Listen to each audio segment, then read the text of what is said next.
based on the stuff that we have read already, the preferable option is the middle one because we do put other players in the crosshairs with that one. It causes the most drama.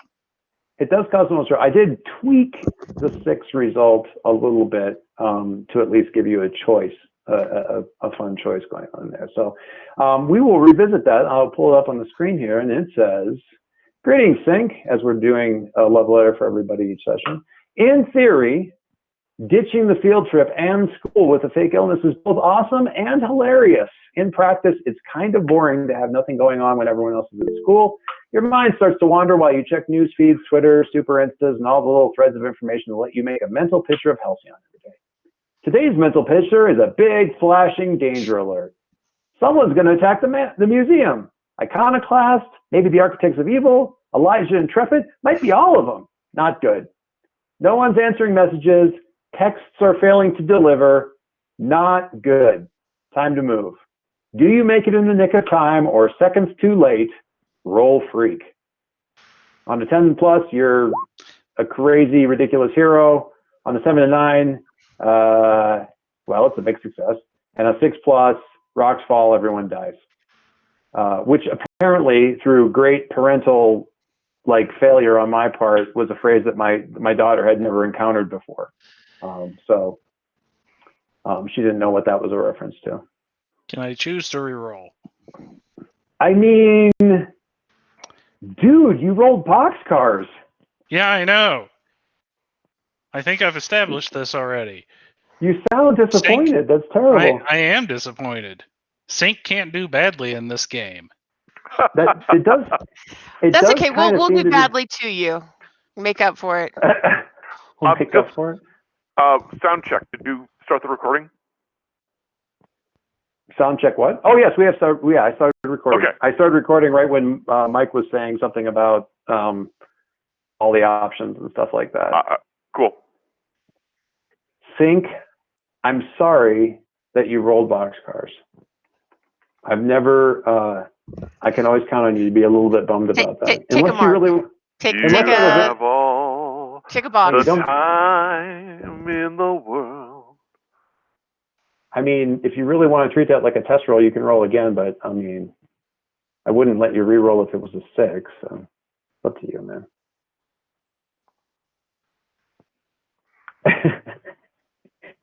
You really want that 7, don't you? I do want that 7. All right. You know what? Just for you, and because you asked, and because whatever, man. This is for fun. I don't care that much. Let's just go with the 7. That's fine with me. So on the 7 to 9, where are we at? Oh crap! Did I throw it away? Yeah, throw it away. Back up. I didn't throw it away, but I scrolled away from it. Where the heck did it go? Oh, here we go.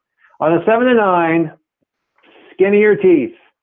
Pick which 3 teammates avoid taking a powerful blow as you give them just enough warning, including yourself. Then you may pick. The team is either not ill prepared or you save a classmate from immediate harm and take influence over them, and tell us how it looks.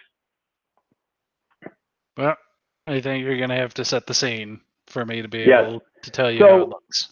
Allow me to set the scene. So I'm putting, for all intents and purposes, the opening hall. I direct you back to. I'm just going to double check and make sure everybody's actually on this page.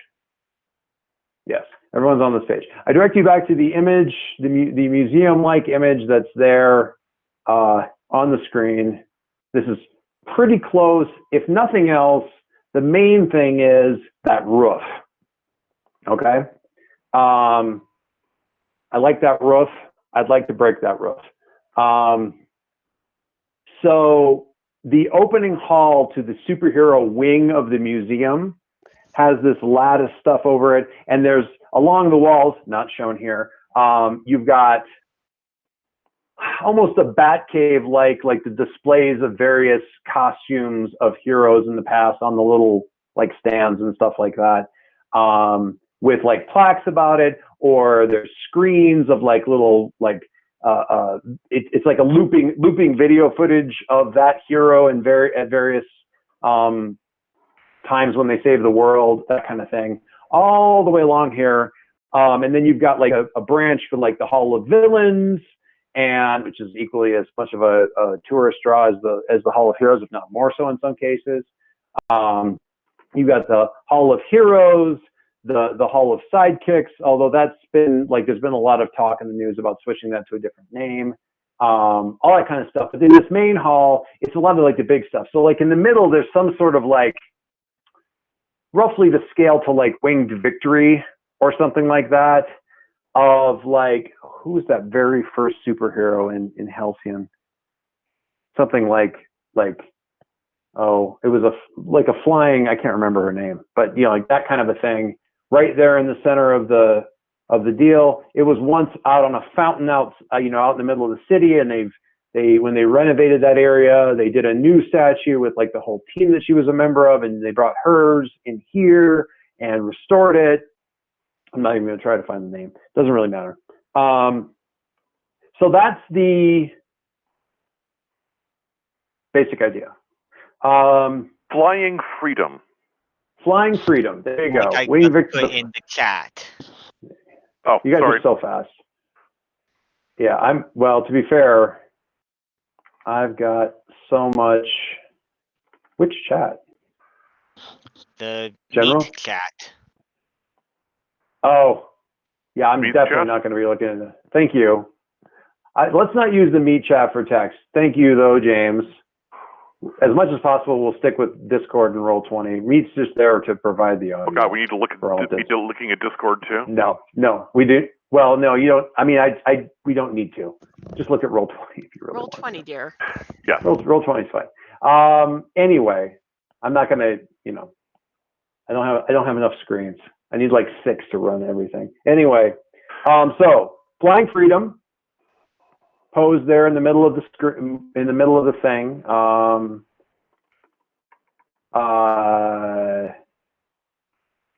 to think.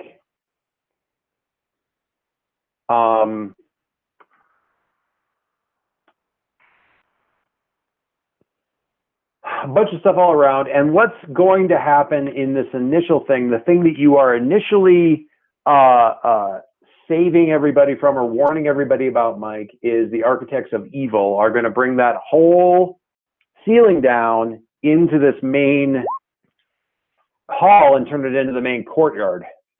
So all of those big, heavy,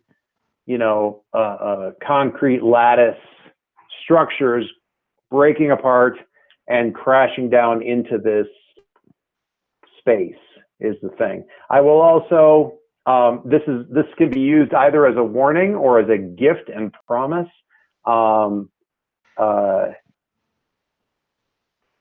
Sync's assessment that it could be these guys or these other guys or these other guys is absolutely accurate and true. Which is to say, if you guys happen to choose things get more complicated, somebody else shows up that also, like, basically the museum double booked for villain showing up today, or triple booked. So if things get more complicated, it's going to be because somebody else showed up also wanting to accomplish something today. But the Architects of Evil are the first ones on the scene bringing the thing down. They claim dibs. Yeah, I'm just saying, full disclosure, that's where I'm going to go if you guys go for, like, things escalate or things get more complicated or any of those various 7 to 9 results that come up from various moves. So, because honestly, I loved all your ideas, so I was just like, why not all of them? Anyway, there you go. So, Sync, is the scene sufficiently set? Scene is sufficiently set.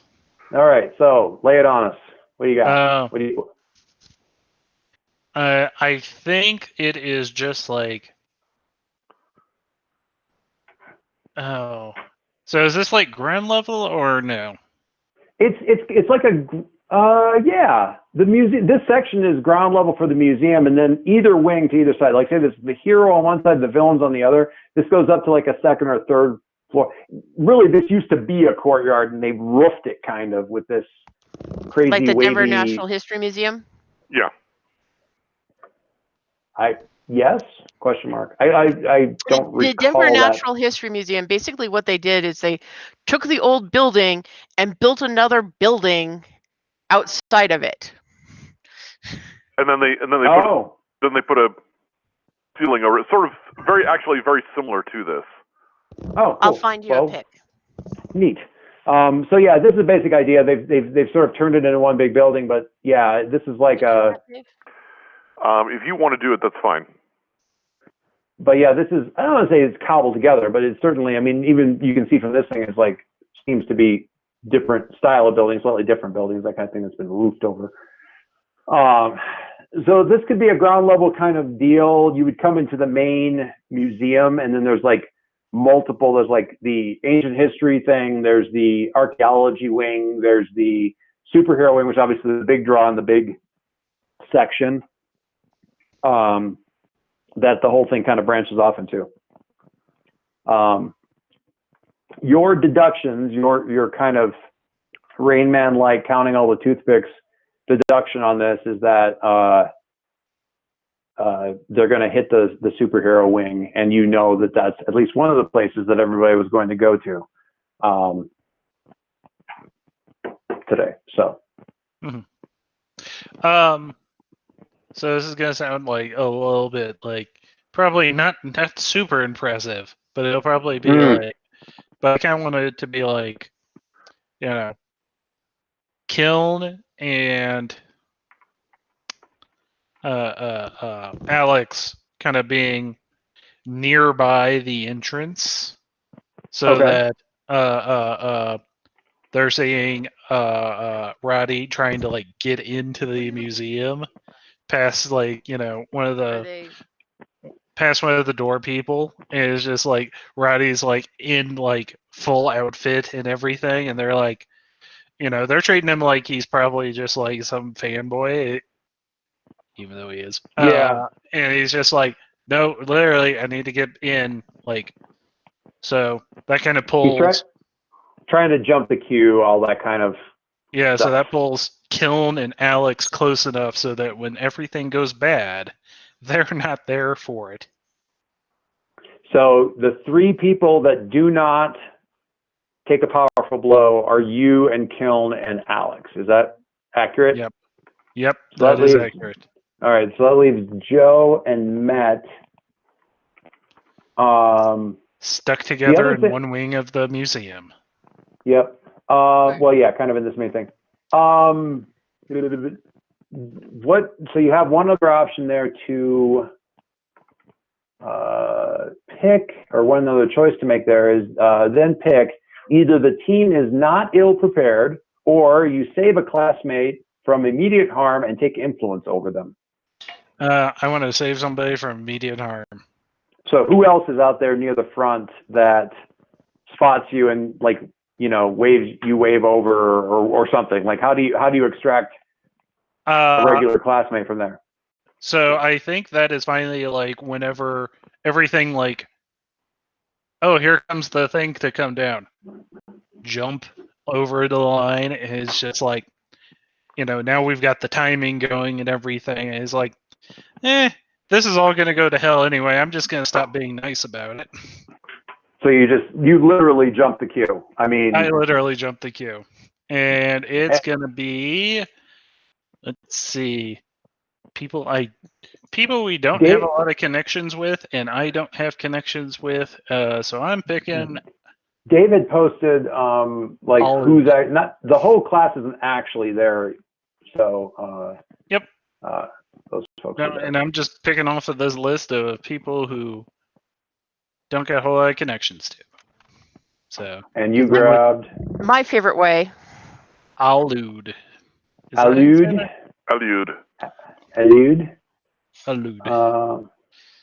And that is, so that's our newborn in the class? I can't remember which. Yeah, the robot. The robot, the thinking AI. So you dive and rescue them. I need to go back. The one based on Sergeant Surge's schematics. Or schematics from his creator. Yeah, cool. Yeah. Killen, I do- Killen has a link there. Matt has a link there. Bit of one. Have you got a link to your little network that you could throw up? Because I'm lazy. Oh, I got it. James, got it. somebody's got it. Woo. All right. Excellent. Okay, so Roddy shows up. I'm going to switch to Alex then. Roddy shows up like in costume, and he's kind of hopping up and down and waving, trying to get attention and trying to like be polite in the front, in the line, and I guess kind of waves you over, but like Roddy, what do you actually say to them when they, because we've established you do pull them over. Mm-hmm. So what do you say to them like when they finally get within sort of earshot and can see things and stuff and can hear you? Guys, give me a hand here. They won't let me pass. There's going to be a thing. Bad guys. Bad guys. Bad guys. What you gonna Alex, do? what do you do?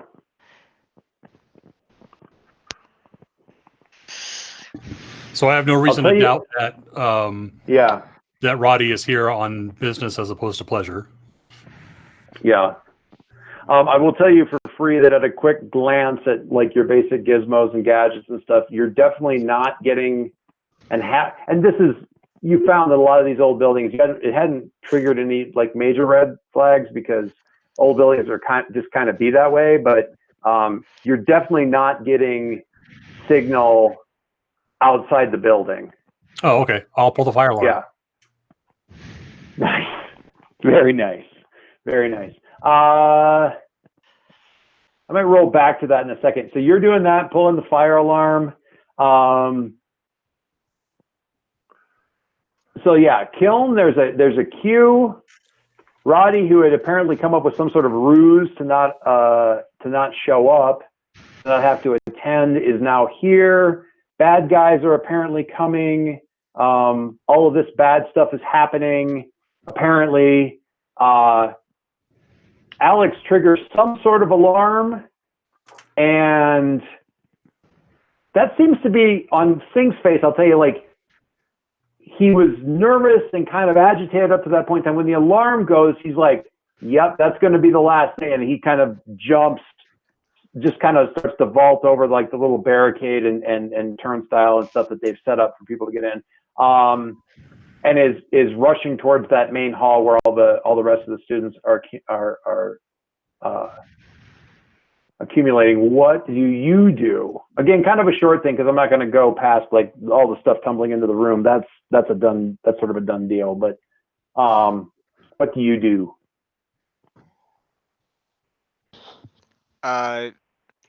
Follow after Rhodey. After Rhodey? Okay, cool.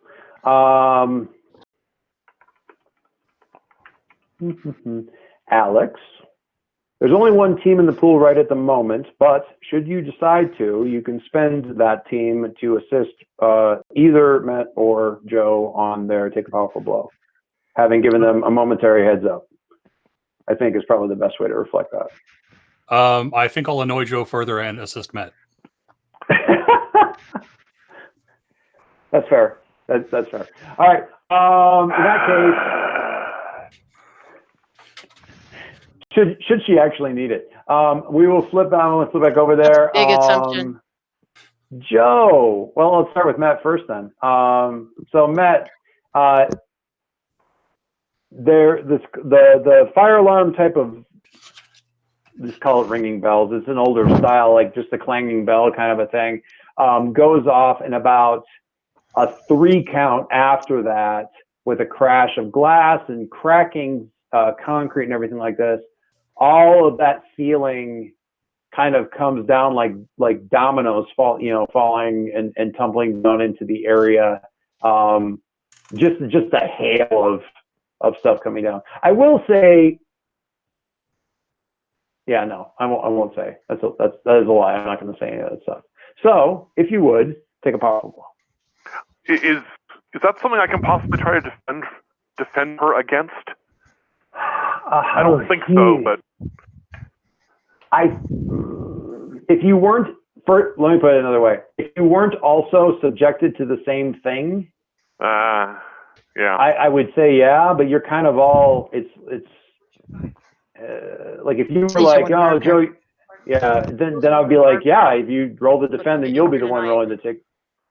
You'll be the one rolling to take a powerful blow and that kind of thing. But you already are, and I don't know how to make that worse. Right. I gave your mom one of ours. Okay. So, Matt, if you would, you can be rushing toward her, certainly. Oh, Joe, you're here too? Nice. I love that. Oh, Joe, you're here too? Yeah, you want to help us with these guys? 5 minutes into the fight.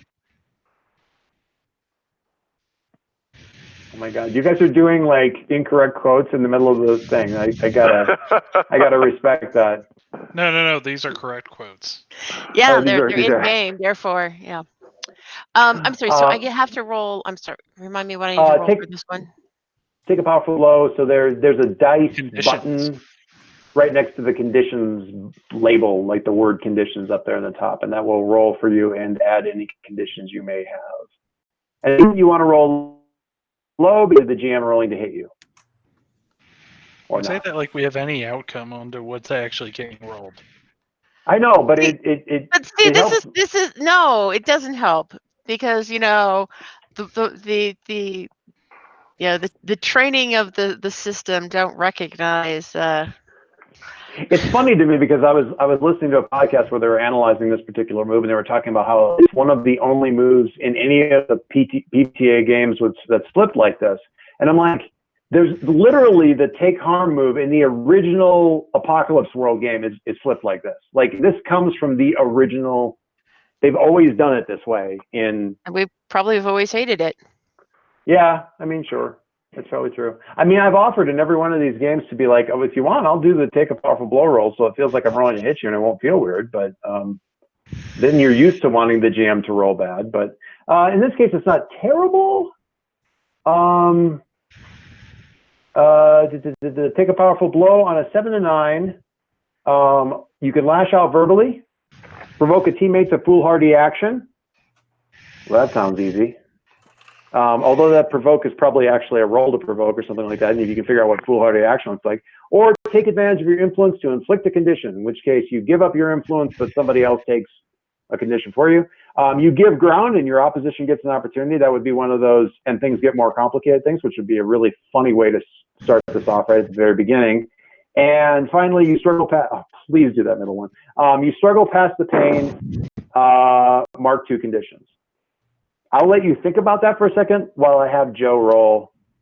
Okay, because I have my answer on that. So excellent. Let's see what Joe does, or how he rolls. Well then. Joe. Okay. That's the flat 2d6, right? Yeah, it's like up by condition. No, hit conditions, like the one up by conditions, because it'll add your. Oh, one by your conditions. You're right. No, got it. no, if you have conditions, it takes I don't that have in. any conditions at the moment, but Oh, we can I'm sure fix that's that. going to change. Oh, no, that's good. job. The That's GM good, right? rolls really. Yes. Yeah, that is good. So your thing is simply show us how you weather this, how you weather these blows, and also mark potential. Woo! Woo! That is kind of backwards, isn't it? Joe It is sees kind of. Joe sees the roof starting to come down, whatever the cause there is.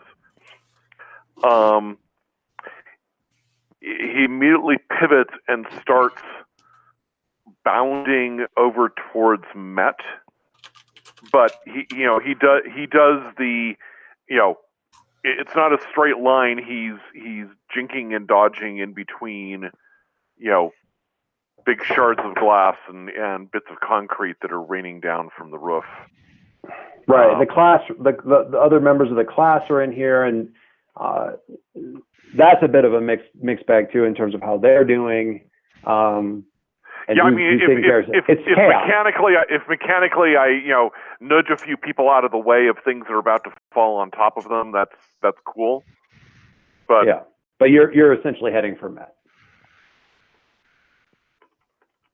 Is that right? You're doing that because okay, gotcha.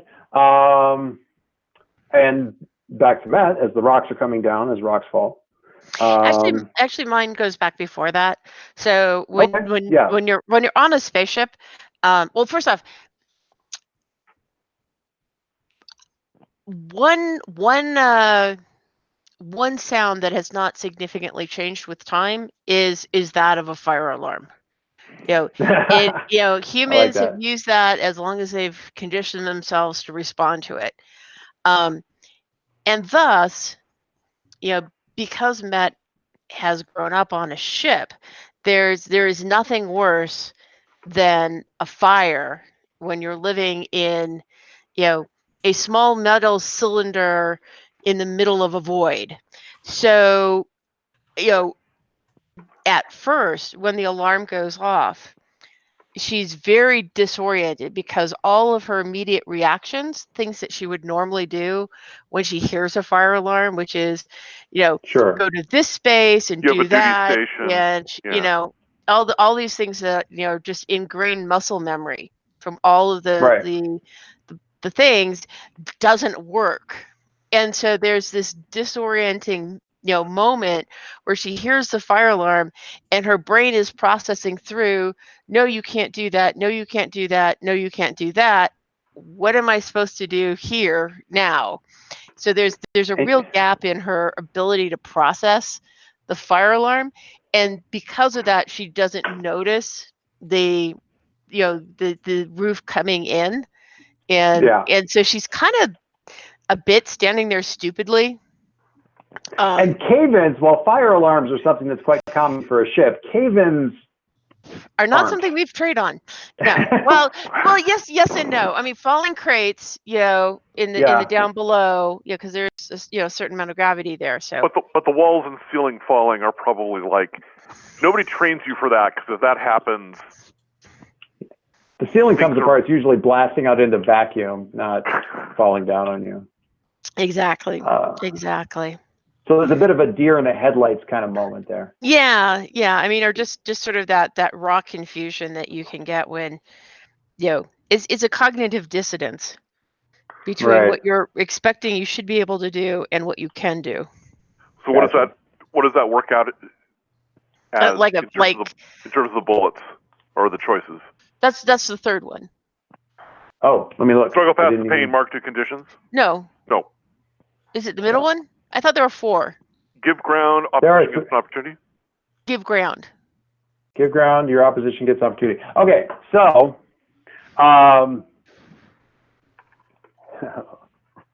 that's awesome. Okay, so, and I didn't have time, I really, really wanted to, but I didn't have time to go and hunt down images for all of these wonderfully designed people, because frankly, there just isn't enough time in the day.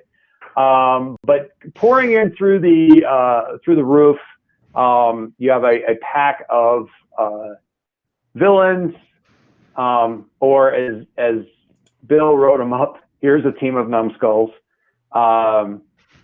Blaster of Paris, the Flying Buttress. He's the big. Is he the big? He's the brick. He's a big brick. He's a big flying brick. Blaster Paris, sort of a blaster, obviously. We don't really see Intern necessarily. They come in quite a little bit later. Madhesive.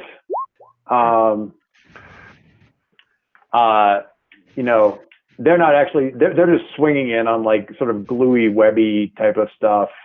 Rubble Rods are probably the one who brought the roof down in the first place. Former construction worker. Oh yeah, body made out of concrete. So this one's that one's the body made out of concrete. I'm going to say that the Intern and Super Grandma are probably coming in a little bit later, but the first ones coming in would be the big flying brick, carrying the blaster, and then like with Mad Adhesive swinging in, and Roll Rouser like almost riding the rocks down as they go. I want to give them time to kind of monologue, so I'm actually flipping back on myself just a little bit on this and saying that they're not probably going to I'm not going to immediately bring in another bad guy, but what I will do is, so they're coming down, and of course, as the rocks are coming down, the one who's riding them down, Roller Rouser, is got to shout the catchphrase of "Watch for falling rocks." The biggest pile of rocks that lands, Flying Buttress comes in and sort of perches on this with like the knee kind of halfway up, and he's got like the Ward Cleaver kind of hair set back, and he pulls up there and starts to, this is the first step in a grand revisioning of the sweeping away the crust and corruption of the city as represented by these terrible, horrible buildings that have built up, and he's like doing all this thing and waving and so forth. He's monologuing, even though people are still screaming, some of the rocks are still falling, the dust hasn't even settled yet. He's got a monologue, and he is, by God, gonna say it. Kind of flying up, or as he flies in, he kind of drops off Blaster of Paris, like right next to him, a little bit lower. And that guy's not interested so much in the monologue at this point in time. He is just kind of, he drops and he's all amped up and he hasn't got to do anything yet. And he's looking around and he sees somebody still standing that isn't part of his team, and he winds up and puts his fist together out in front of him with the fist kind of together, and he winds up with the big old plasma burst and does that kind. It has that kind of howitzer kind of thing that kind of punches him back a little bit, and he shouts something in French. You thankfully can't hear it, and he is blasting one of the people that's still saying, in which case is Met. Joe, what do you do?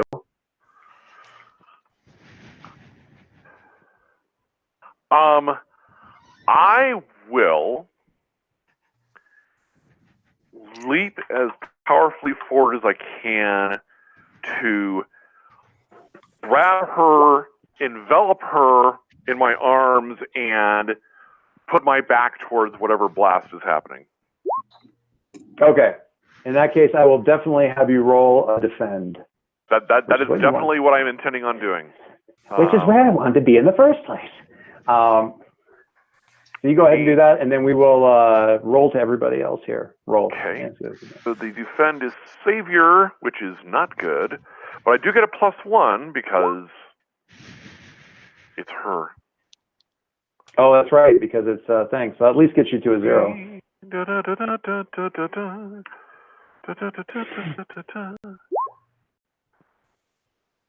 That is a hit. Oh, it's barely a hit, but it is a hit. All right, on defend, you the 7 to 9 is pretty straightforward. On the 7 to 9, it costs you keep them safe, and you can still choose one. So look at that bullet list. You get to pick something, but on the 7 to 9, it costs you either expose yourself to danger or escalate the situation. Exposing yourself to danger is basically going to be taking a powerful blow at this point. Because you're not dodging. It isn't like a wing kind of a deal. You're definitely just trying to take the blow, like right on you. So I do that, but I also get to choose one of the bullets. That is correct. Regardless, you get to take one of the bullets. Actually, it's a PC threat. For NPC oh, excuse me, no, threat. it's an NPC. I'm sorry, it's an NPC threat. I understand. Yeah. Never mind. Yep. From an immediate threat. It's an NPC threat. You keep whoever safe. In this case, Met. I will expose myself to danger. Okay. Which is going to be the powerful blow. Yeah. Danger equals powerful blow. In this case. And I do that first, right? Yeah, but you can tell us what you're going to do here with adding team to the pool or clearing a condition or any of that stuff. Take influence over Met, I guess, if you want to, but I think you already have influence over Met. Or maybe not. No, Met gives everybody influence, right? Yeah, everybody has Gabe. influence over me. Yep. I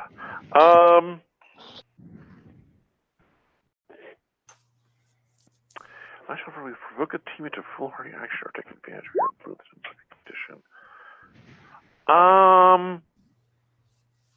You haven't actually taken a blow, have you? Or did you roll already and I missed it? I have not. I'm sorry. I thought you said I could say what I was going to do, but I will go ahead and take the blow first. No, that's what I mean. I'm not sure what you were reading though, because you. I was looking at the take a powerful blow at the choose ones. Yeah, but you haven't rolled yet. Right. You're going to take a powerful right. blow. You're right. I get to take a. Sorry. What I'm saying, yes. when I say pick one, I mean I roll on the defense, but now I need to take a powerful blow. Roll plus first, conditions marked. I have no conditions, so I'll take the powerful blow. Okay. We'll get back to that defense. And do I take the influence? I'm not. It's not as part of it. I already took the influence of the defense for Met, so I didn't do that. So I just do the straight powerful blow. So. Yes. Take a powerful so blow. Just wait. Stop for just a sec. In the defend, you get one of the bullet items in defend. That was what I was telling you to pick. Ah, got it. Which one of those do you take? Well, I don't have any conditions. Right. I already have influence over Matt. So unless you want to shift our labels in a hurry. Not really. Yeah. So probably add team to pool? So I will add team to the pool. Okay. And now you can look at those lovely 7 to 9 options for take a powerful blow while I deal myself some points. Or deal the team a point over here to myself. And that gets us a little extra stuff. Boom. And you can look at the take a powerful blow points. So, take a powerful blow. I will lash out verbally. Provoke a teammate to foolhardy action. At Roddy. Yeah. So now there's two options there under the lash out verbally. You're either provoking him to foolhardy action or taking advantage of your influence to inflict a condition. Oh, it's got to be to take a foolhardy action. All right. I'm packing a lot of dice rolls into this one action, which is kind of annoying, but that's okay. Roddy, you saved Aliad, correct? Yes. Okay. So you're kind of diving like onto them and driving them further into the hall is not indicated as a survival trait or helpful. So in this case, it's probably like sort of grabbing them and yanking them back kind of a thing. Is that I think what's happening probably? I was just what I had in mind was just like, rubble coming down, sees them like something's going to collide with them and just sort of dives into them to push and them move them out of the way. Gotcha. So, which is probably going to be followed up with, them looking up at Roddy and be like, my core is made out of titanium. That wouldn't have done anything. Yeah, but you would have got hit. Which is great. I love that. When you buzzer.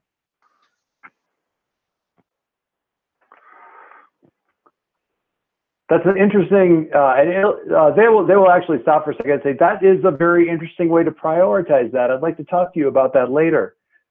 Just kind of completely calm about the whole thing, despite everything else, the concrete dust coming down and all this other kind of stuff.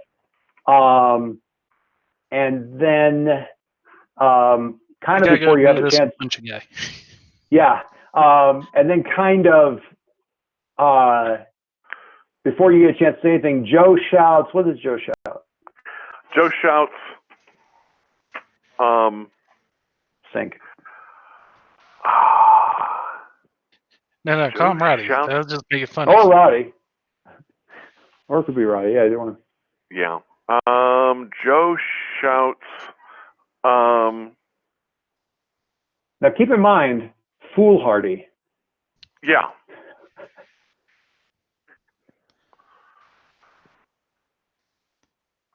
I was about to Joe. say, Wait, okay, wait a second. Where's the? There we go. Don't worry about the move. Just tell us what you shoot. What you shall. We'll figure out the. No. I'm not worrying about the moves. I'm looking at the relationship map. I see. I was about to say, if you start off by shouting, Roddy! Oh, Joe, you're here. Hey, well, I got the mask on, it's sync. I was gonna say stop flirting. I mean, that's good too. Stop flirting. No. I'm not even sure which direction that goes.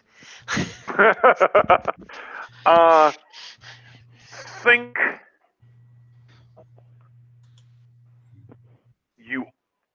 you almost let her get hurt. Do something. I'm gonna ask you to ramp that up a bit. I need you to tell him to do something specifically foolhardy. No, he doesn't have to. But Dave does. No, I'm just saying. Joyce, Roddy can remember- come up with something foolhardy to do all on his own. I was gonna say, Joyce, remember, we're a bunch of teenagers. Foolhardy I mean- is like our first name. That's your default. Foolhardy Sink. It's Foolhardy Joe. Fine. Well, no, I not think even it's that. It's like, funnier. yeah, if that's what Joe says, I'm sure Roddy mentally can figure something out. But yeah, Dave. I have Provoke me, Dave. 100. Provoke me. Yeah. So Dave, I'm going to have you roll a provoke, mostly just to say what like the results out there are. So again, this is just Sure. a carrot stick kind of thing, and where are the carrots and sticks going to lie? So just provoke is a superior roll, Yep. and if you have influence over him, add one. That's just a question. Do I have influence over Sync? No idea. I show that I've got influence over Sync Then you do. and hold 2. That's probably one of your weird moves. Oh, we shared a moment. Yeah, I was gonna say, are you on the map? I have Sync at the top of my list for influence over, and I've got a note of hold 2. Okay, when you share a vulnerability or weakness with someone, give them influence and hold 2. Spend that hold to help them as if it were team in the pool. So it wouldn't That matter is in this awesome. case. So I will Yes. provoke him into doing something foolhardy, but And then we'll help him. figure out a way to help him through it. Yes, I love it. So Which- give me that. Okay, so, It's a, I'm going to do the superior provoke. roll of +1. Yeah, it's superior at superior with a +1 for having the influence. Add 1 to all rolls that target those 2. Right. So. Yeah. Bloop. Okay. Bloop. So. Mighty Joe Provoke. Young rolls superior. That's 7. So you basically pick one or the other. This is a carrot and stick thing. You either say, if he does what I tell him to do, it puts team in the pool, or if he doesn't do it, he takes a condition. You get one or the other of those, but not both. So it's, do Actually- you want to punish him for not wait. doing it, or So you're trying to get them to do and roll. Okay. don't think so about could this too hard? I want them to like go on the attack. Oh, this is a It doesn't- player character. I'm sorry, I was looking at the NPC one. Yeah. 09, choose one. You either reward him for doing what you said or punish him if he doesn't do what you said. That's it. It's that simple. You get to pick one or the other. I'm going to say punish them if they don't do what I say. All right. So, Roddy, you will feel bad and mark a condition if you don't do something foolhardy and rush in and do something foolhardy. There you go. Okay. That's looming over your head. Now then, Met's been shielded by Joe. Joe's gotten shot in the back and kind of growled and shouted at Roddy. So I've. Is there something that I've taken from having? Nope. Okay. You got hit. I've It made exposed you myself angry? to danger, or I've. Yes. You exposed yourself to danger by doing the defend. That was when you took the powerful blow. The powerful blow hit you, and the result of that The result was my lashing out verbally at Roddy. Got it. Yes. That's all that's the whole chain of events. You growled, probably the back of your shirt got blasted off you because this is plasma. So there's the smell of smoking gorilla hair and Ooh, smoking a gorilla ruined hair. shirt and a ruined shirt. But aside from that, I don't wear a shirt, so it's just smoking gorilla hair. Just smoking maybe. gorilla hair. Yeah. Yeah. So there you go. My cargo shorts.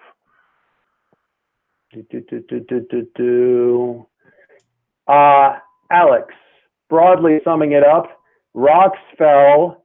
Joe dove in to shield Met from some blaster, shouted stuff at Roddy, who looks like he's about to run in and do something stupid.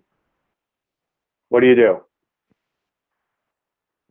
I kind of feel like he was going to run in and do something stupid anyway. I was going to say, join the stupidity. I was going to say, Joe's egging him on to do, rush in and do something reckless. What do you do? We will very shortly do the team move. I'm just waiting for all of this to get everybody moving inward.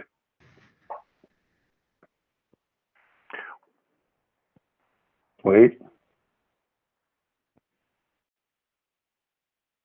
Do we lose Bill? Oh, before we, what do? He simply rolls. Before we get started, my God, a 13. What are Holy you crap. people? Okay, before you get spin. Notice how we roll bad when it suits our story. Before we get started, when you have time to closely observe your opposition before a fight, roll savior. On templates, hold 3. Hold 3. During the fight, you can spend your hold to name a character you observed and either redirect their attack, cross the distance, stun them, ignore all the harm, escape bindings, blah, blah, blah. Basically, Alex is setting himself up to. So, can you describe this a little bit, Bill? Are you basically are we? I think I was want to muted. see you. Yeah, you were muted there. Okay. Yeah, it what was Alex just is what do you do? And then you just sort of dramatically rolled. Okay, I'm sorry. What Alex is doing is, even if we can't reach the outside, we can still hack into the museum security system, which means access to the security system itself, access to emergency measures, access to hopefully the fire suppression system, and much more importantly to the cameras. So this will let us kind of keep tabs on everything that's going on. So Alex is working on setting all of that up. Very cool. Because he just does that when he walks into places. And a couple little there's a couple of quick screens where we see Alex. Do your eyes roll back in your head? Are you just looking into the middle distance? Is there a HUD pulled up in front of you? What do we see? I'm going to say from the outside, it probably looks like Alex just goes slack-jawed and has kind of, powered off. Internally, yeah, there's probably a heads-up display that they can see that just has all these cameras. If you want, just literally Google for any Ghost in the Shell style Sure. Yeah. dive graphics, and that'll be it. Yeah, the main panel is you just kind of standing there and kind of staring into the middle distance, but there's little mini panels all the way around that are the various screens coming, little security camera feeds and stuff that are targeting and analyzing and identifying the different people that are in there, what they're moving, the strength of joules of the plasma blast coming off of that guy, facial recognition ID on flying buttress up there on the panel. Doing friend and foe identification, all that kind of stuff. Awesome.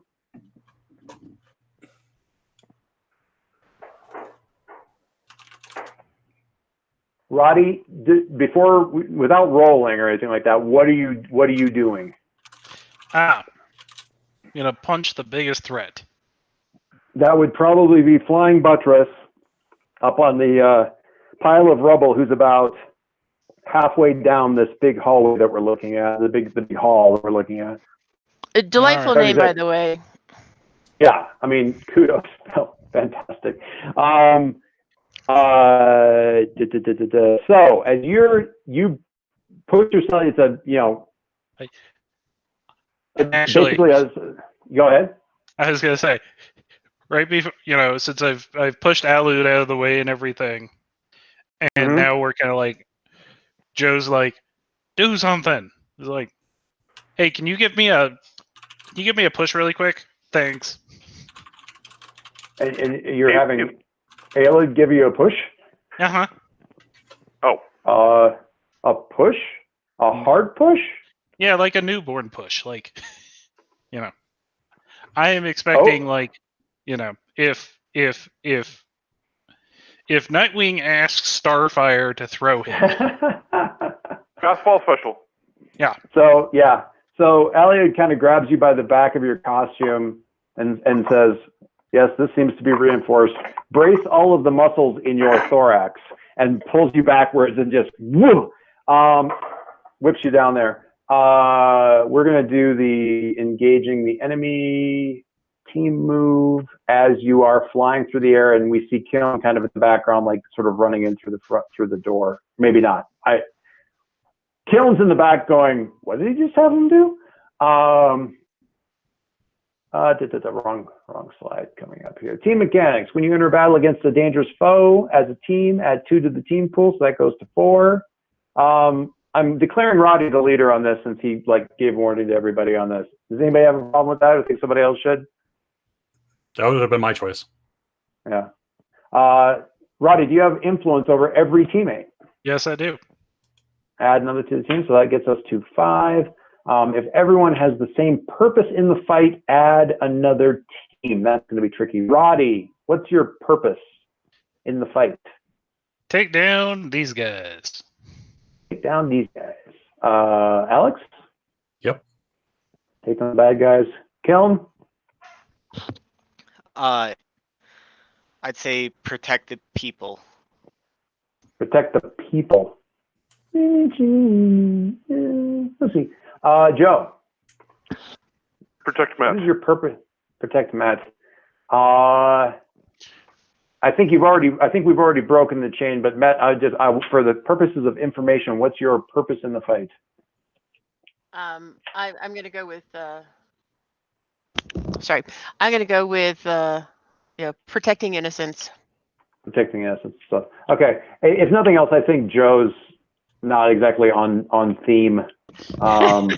Even without because we have half the team focused on offense and half the team focused on defense. It's protect the person, not protect the people. It's close. Oh Yeah, but no, everybody else you is guys are close. Yeah. Me Roddy, and on you the other guys, hand, is like, not so I close. want to punch somebody. Yeah, everybody. Okay, so not adding 1 to the team for that. It's fine. We're still at 5. If any team member mistrusts the leader or the team, remove a team. Joe, do you mistrust the leader? Crap. Since I've just been yelling at him that he's kind of sitting on his thumbs and fiddling around and not actually doing what's necessary, I'm going to have to say I mistrust the leader. Okay. Cool. All right. We don't need to keep going down through the list because that breaks the chain. Let's figure save a little bit of time. So that has us at 4. If your team is ill prepared or off balance, remove a team. And because of we're ill prepared and off balance just because of the choices that Roddy took during his level letter. So that gets us to 3, which is fine. We're still at 3. I will deal ourselves another team. Nope, that's not how that works. That's not how math works. When I want to bring the total to 3, what did I do? One more time. Deal 1 card to me. Deal. Oh, no, I did it wrong. Oh, no, I see. The computer's just lagging. Gotcha. All right. So, Roddy is flying through the air with the greatest of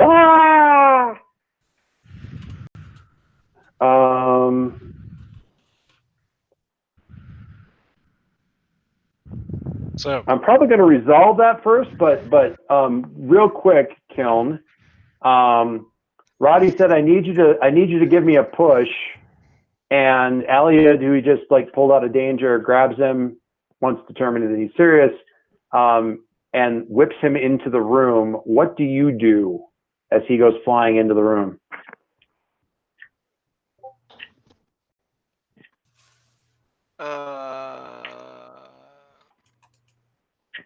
And I feel like I should draw pictures here or something while you're thinking in a helpful way.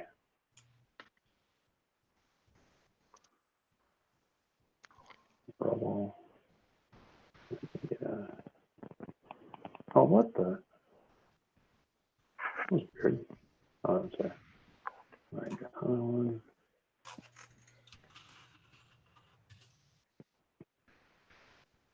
That guy. And we're gonna do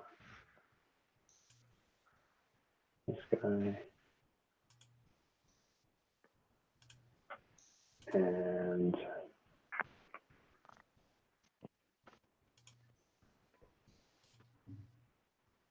get some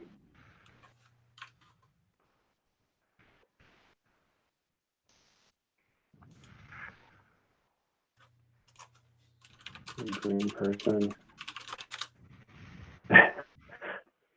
And that one, hang on, we gotta. Oh, no, wait. You ruined it. Well, I was trying to pivot all of him. I can't pivot all of them. Yeah. Oh, fine. That could be Roddy flying through there. We got. Oh, that's the glue person, and we'll get the. There's Captain Rubble over here. Get them over here. Like, whoop, whoop, whoop, whoop, whoop.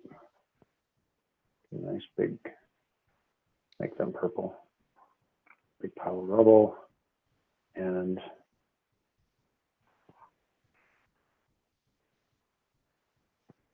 what? I can't draw. It's fantastic. There. There's some people, so we don't forget people. Film. Have you figured it out? What are you doing?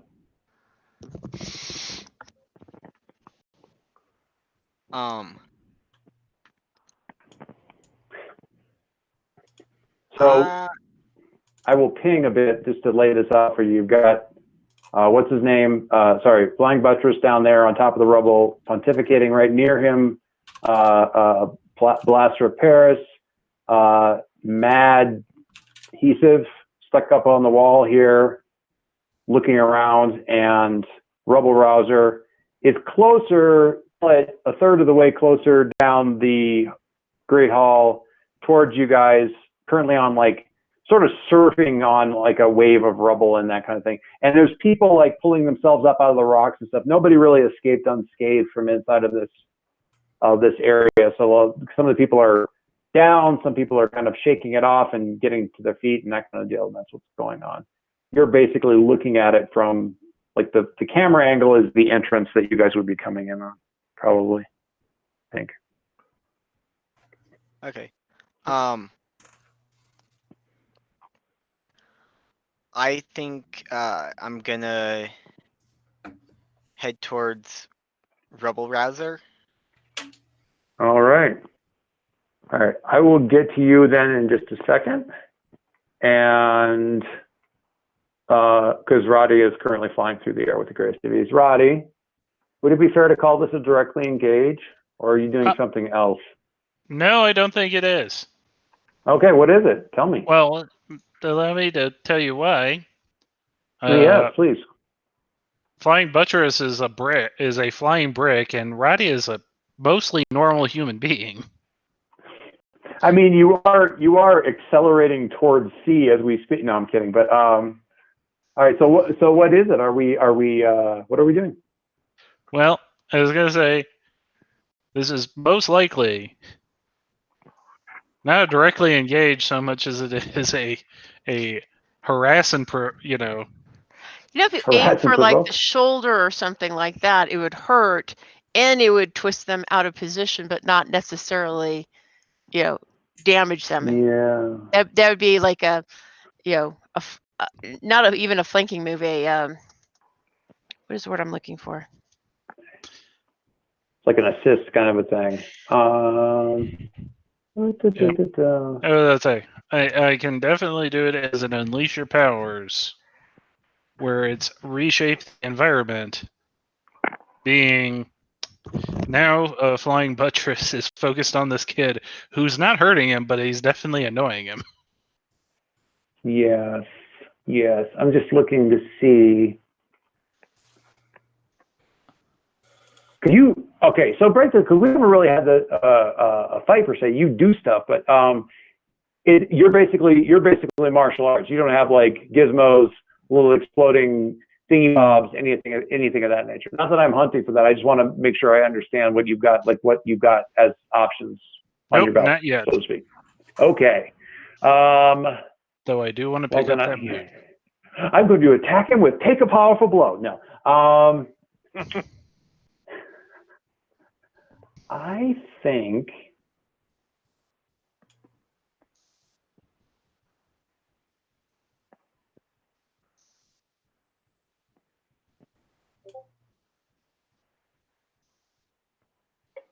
I'm trying to think about what we do here, but I think it's probably. I want to create. I like the thing is I like the options for you off of directly engage a threat, but I think. Would you say that Okay, trade so- blows is completely off the table? I would say that. Well, I think that trade blows is completely off the table for now. But here's what you can do. He is a flying brick. He is strong and stuff like that, but he's not invulnerable. He's not.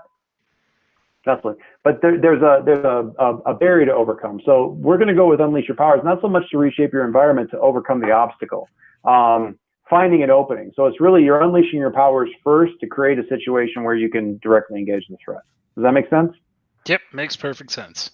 Okay. So because you've got timing and stuff like that, so you just need to figure out where you know what his timing is, so you can start taking him apart, All right. or getting him also, and that may begin by, flying straight at him, using him as sort of a tent pole to swing around and kicking the blaster in the head so that the blaster turns around and tries to hit you and hits him. Could be lots of stuff like that. So any of that kind of nonsense, but we'll begin with unleashing your power. So in any case, roll freak. Yes, go ahead. Is that something since it was raised that I've got a hold to assist, that I can do something to help him? Since I sent him that direction, I'm certainly focused on him. Let's see how Actually, things you've work got- out with the roll first. Kind of like, lob a block of rubble towards the guy to distract him. Anything narratively, yes, but you got to wait from the roll, because basically what you have is 2 extra little team that you can only spend on Roddy. Okay, Does that make sense? sure. How you want to narratively describe that? Well, he's doing all this stuff. I'm gonna, well, he needs 1 more point. Okay, well, I'm checking counters ahead of the blast at you. I will wait until he needs a point. I definitely need a exactly. point. All right, so he's coming in. Ooh, I don't know if there's enough points. I mean, that looks bad. That looks pretty bad. So, unleash your powers. When you unleash your powers, you're going to still temporary.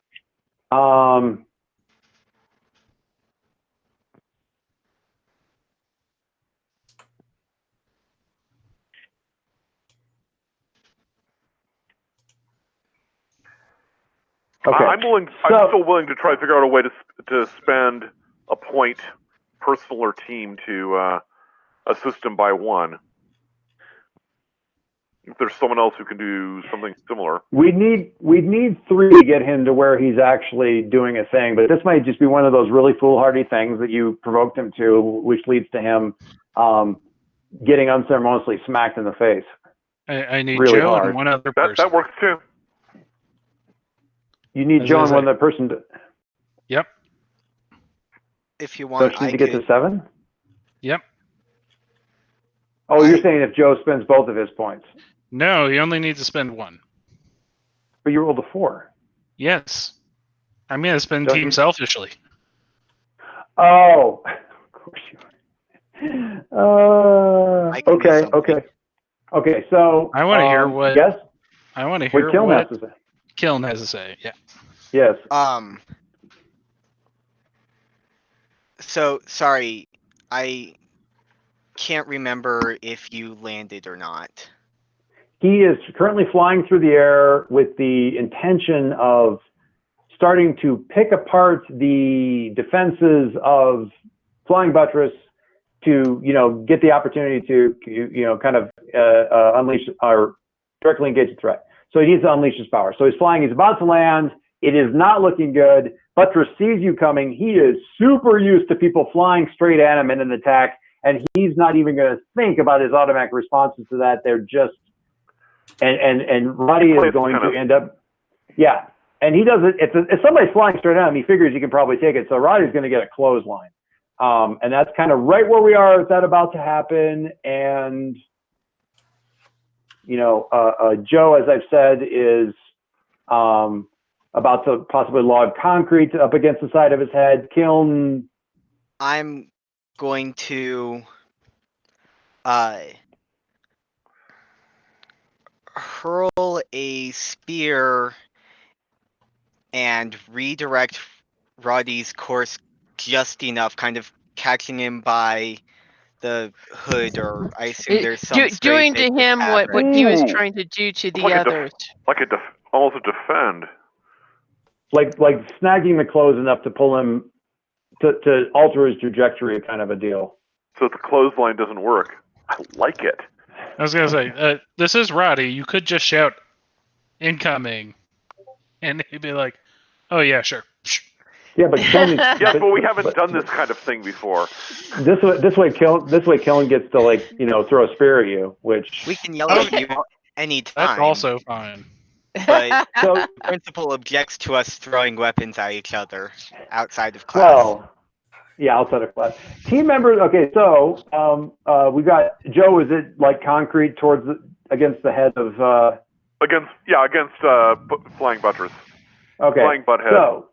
So that, Flying Butthead gets concrete to the side of the head. Spear snags Roddy's clothing and pulls him just a little bit higher, we'll say. So he's not going to, the arc that was being described that was going to take him right into the forearm of Buttress gets extended and elongated somewhat.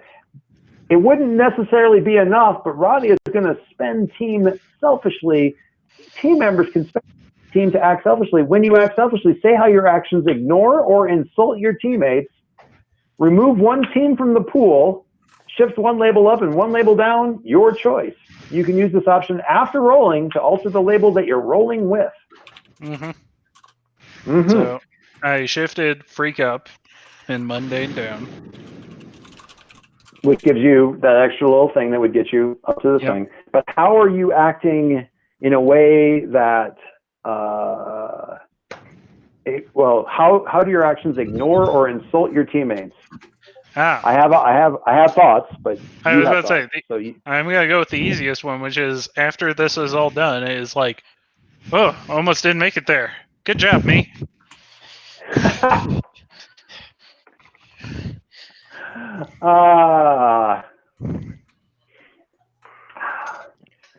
That was a close one. I guess you just weren't ready for me, and everyone's like, I just like this momentary complete silent pause where like both Joe and Kilner like raise their hands like, the hell, dude, they you were right.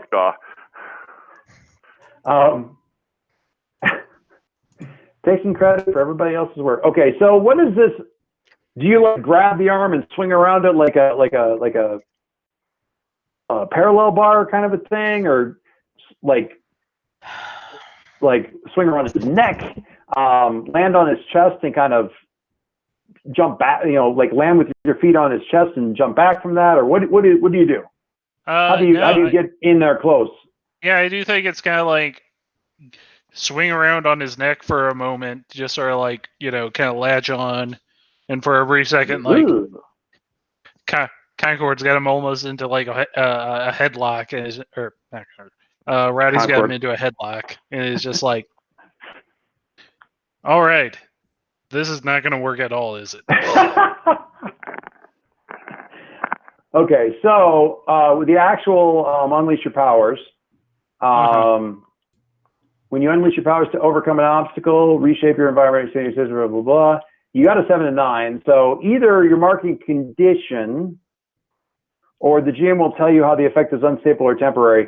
Essentially, what you're doing, what I'm saying, the reshaping of your environment, whatever, is you're creating an opening whereby you can directly engage this guy. So, Yep. are you taking a condition to do that, Yes. and it remains there, or is it just for a few moments? You know what? It's only for a few moments. It's only for a few moments. Okay. What's the Long enough to now try and look good. Woo! Met strikes to the heart of the situation. Okay, so what's the thing that you've spotted? Like the idea, the random thing that I threw out there was like, kick the blaster in the side of the head, so he's like trying to take a shot at you and hits the other guy, kind of thing. If you could stay out of the way. But what is the thing that you spot that you've got a momentary opening to take advantage of? So here's kind of how I'm seeing it, is just like he is like, he's trying to like elbow me, and I'm like, punch, ow, this isn't working. Finger to the eye. Okay. Before he gets wise to the thing. Okay, so Yeah, that's about he's letting me hit me, or he's letting me hit him. So it's just like, all right, these aren't working. Let's see how vulnerable these are. So movie time, you basically perched yourself on his shoulder and are like pummeling his head. We're going to get back to you trying something a little bit more brutal here in just a second. Kiln was headed towards Joyce, Rubble. Yes. Do you remember in Croatoa, on City of Heroes, the little red caps that would God, I hated those jump guys on your so much. head? I hated those guys so much. And do stabby stab. Yeah. Oh, I hated them so much, and they were so durable. Like they took Yes. Well, they're red cap. I hated them. They were Anyway. actually one of the greatest little heritage things that were in the game, because they were exactly what you expected: brutal, bloody, and stabby. So annoying. Anyway, Met. You apparently have a furry wall between you and the action. It doesn't seem to have fallen from anywhere, but run over to you. There's much cursing, concrete. Joe is right there and yelling at people. Somebody's speechifying. You are, for all intents and purposes, kind of here where I'm painting the picture, like deep corner. What do you do? Well, first I'm going to use a move. Let's see.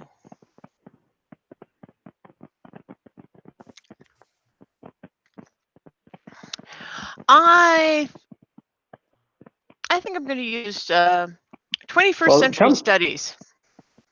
All right, so tell me what you're doing, and then tell me about the move. I want to know what this looks like first.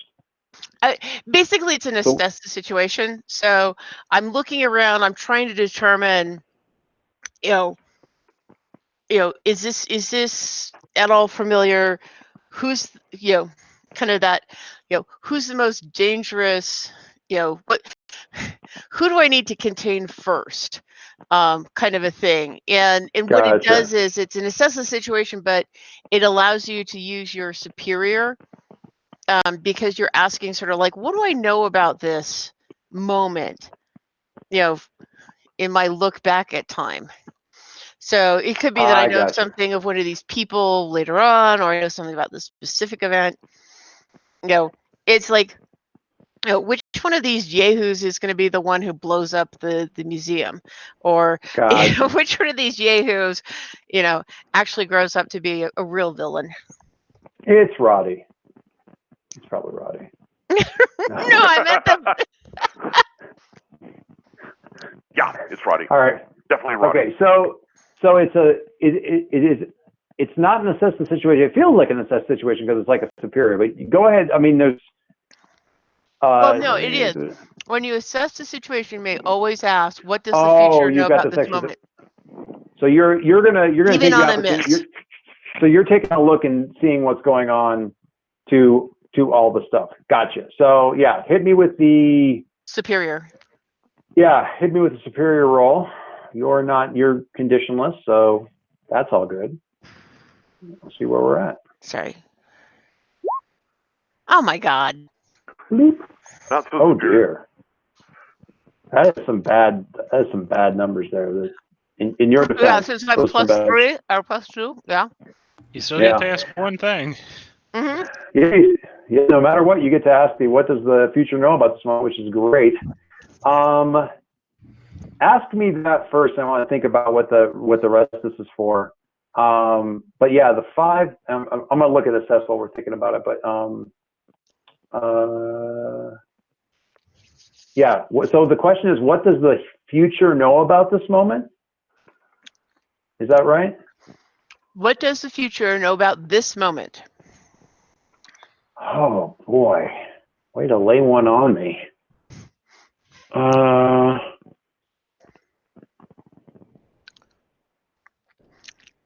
I suppose nothing would work, but then you'd have to give me something else. No, I'm not going to do that.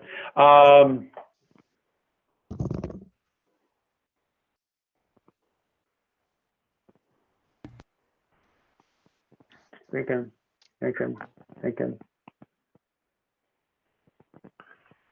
Processing.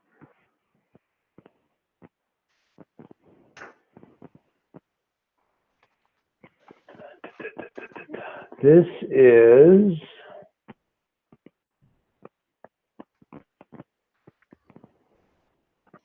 Hang on, I'm scrolling. I need to list the names here. Did you want to Nope. back? Wrong direction. Here we go. Oreo-y. More than that?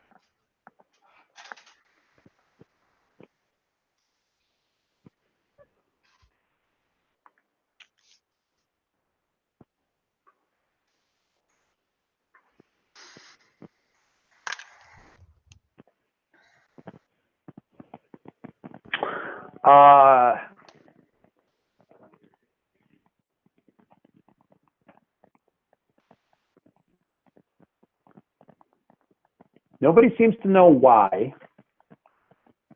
This may not. Bill, what playbook is Emma? I think we What did- asked about this, and I what did think we do we with have her? a brain for her. Say that one more time. You broke up a little or muffled.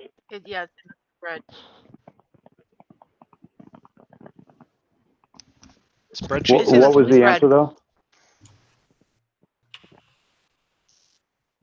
I think we settled on the brain It says- for her. I'm checking actually right Oh, now. yeah. Brain. I thought that was no. Oh, no. Yeah, that's no. Delinquent. Delinquent. Oh, right. Okay. That's not quite what I want to do. Although that does raise the parenthetical that there's other people here besides just us. So, Right. That's what I'm trying to think is the remembering thing here that happens. And that's why I'm trying to throw this in here. I think I'm done. You can have it.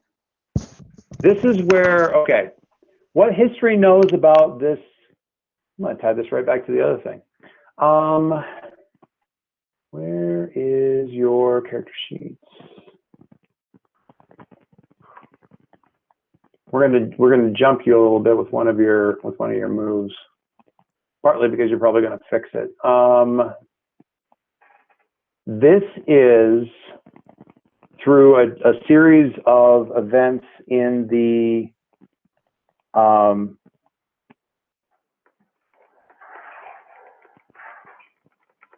that happened during this fight. This is the moment that puts Aliad on the path to the monster. From your playbook, your memories, that roll. I'm not saying Aliad is the monster. That I'm leaving that to your roll. I'm saying that without interference, they drop into that slot. Cool. Something that they see, something that they do, some decision that they make, or some decision that they do. Yeah. The potential is here is that all things left to their own, Alia ends up the monster, which makes Sergeant Surge as the martyr and the whole robot thing not existing, the whole AI thing not existing in your future, a lovely little tie-in. And we'll leave it at that. And though, here's the thing, I think that realization that this moment is so fraught, since you rolled a 6, I think it's an emotional take a powerful blow. Is that fair?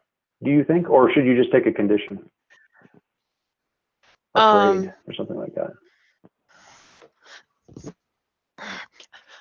I didn't realize that was an option with Well, assess the I situation. can just go.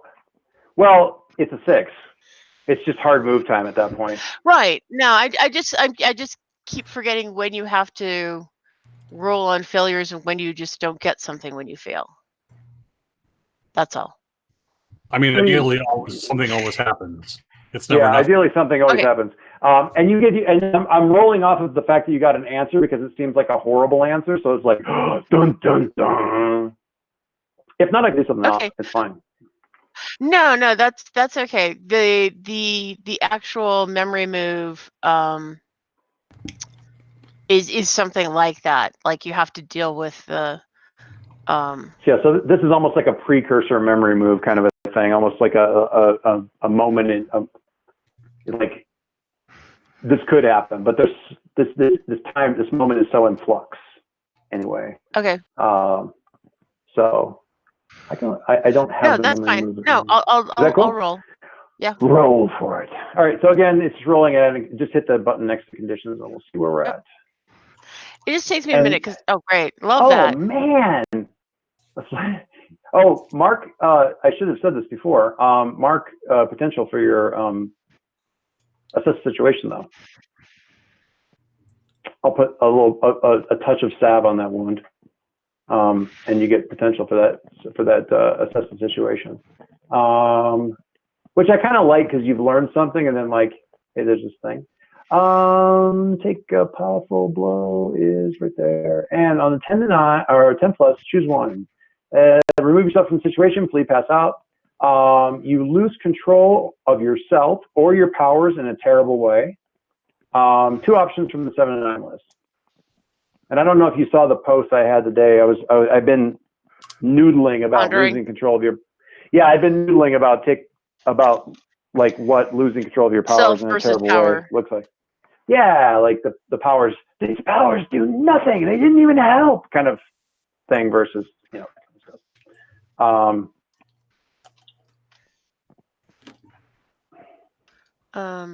So in this case, it's like I'm just sorry. I'm just pulling out my cheat sheet here Yeah. so I don't have to have you repeat that again. You think about it for a second. What we'll just say is like kind of in frame with Met. She's like looking around, assessing the situation, and you see her see Alliot As a machine. and seeing, eyes widen. like, yeah, and the eyes kind of widen as you get we get some sort of flashback, flash forward kind of moments, some headlines, some pictures, and you're seeing them. It's partly because you're seeing them through the dust. You're seeing them as like you're seeing them hazily enough that you can see the similarities between the way they look now and the way they had evolved to look, and you realize who this is potentially. If and that today, oh my God, today is that day. Thing, and that realization might make you do something terribly foolhardy. Blah blah blah blah blah. Moment. Alex, Kiln, I still have you charging towards Robo-Rouser, but Alex isn't even in the room yet. So let's see what Alex is going on. I would actually like to see what Kiln does because Okay. Alex may come into play with Hold. Okay, so Kiln, you are charging toward Rabble-Rouser. What's that look like? What are you doing?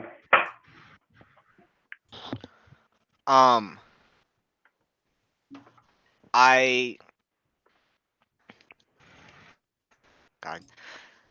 had all that time and all the all the thoughts left you. conversation speech plant I had thought up left. That's because go up I to gave her- him some ice cream, so it's my fault. Yeah, really distracting. You're always welcome to distract me, by the way. with that in that fashion. Very nice. I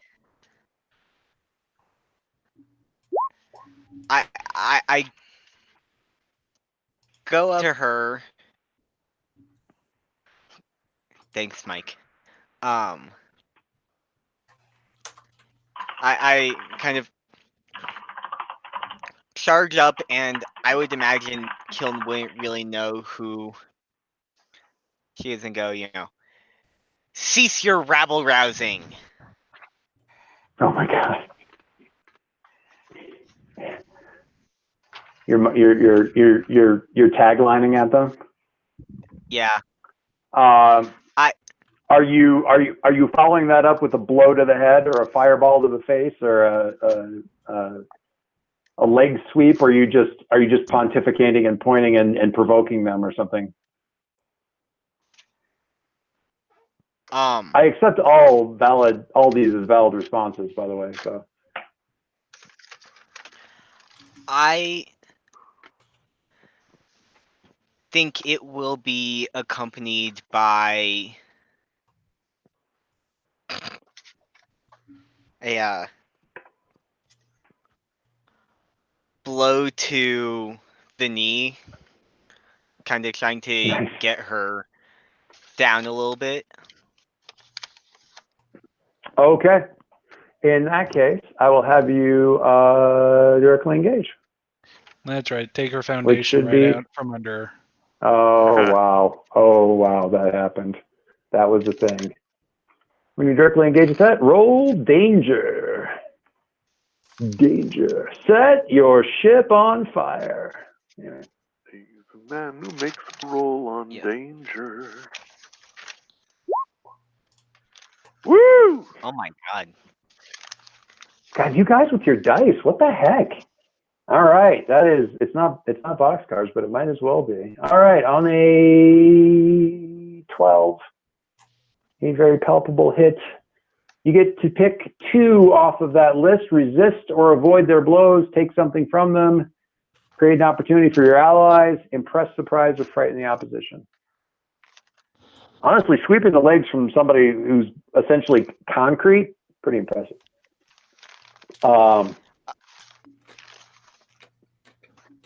That's just a parenthetical comment on the move that you chose to go with.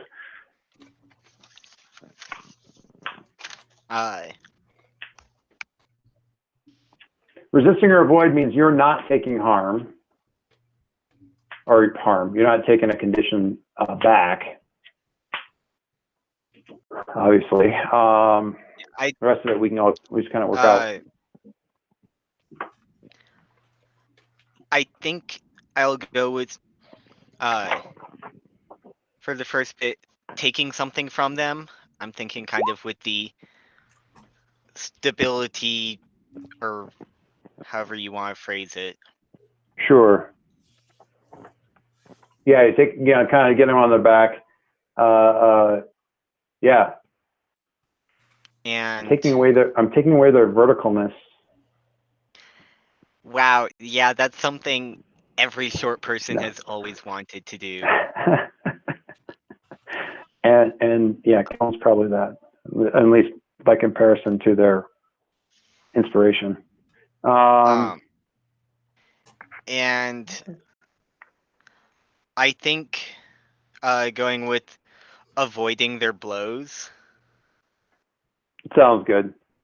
Because they're just not really. I mean, honestly, the odds that they don't worry about getting knocked down very often, and usually they do. It's like a truck, not somebody sweeping the leg. I am going to.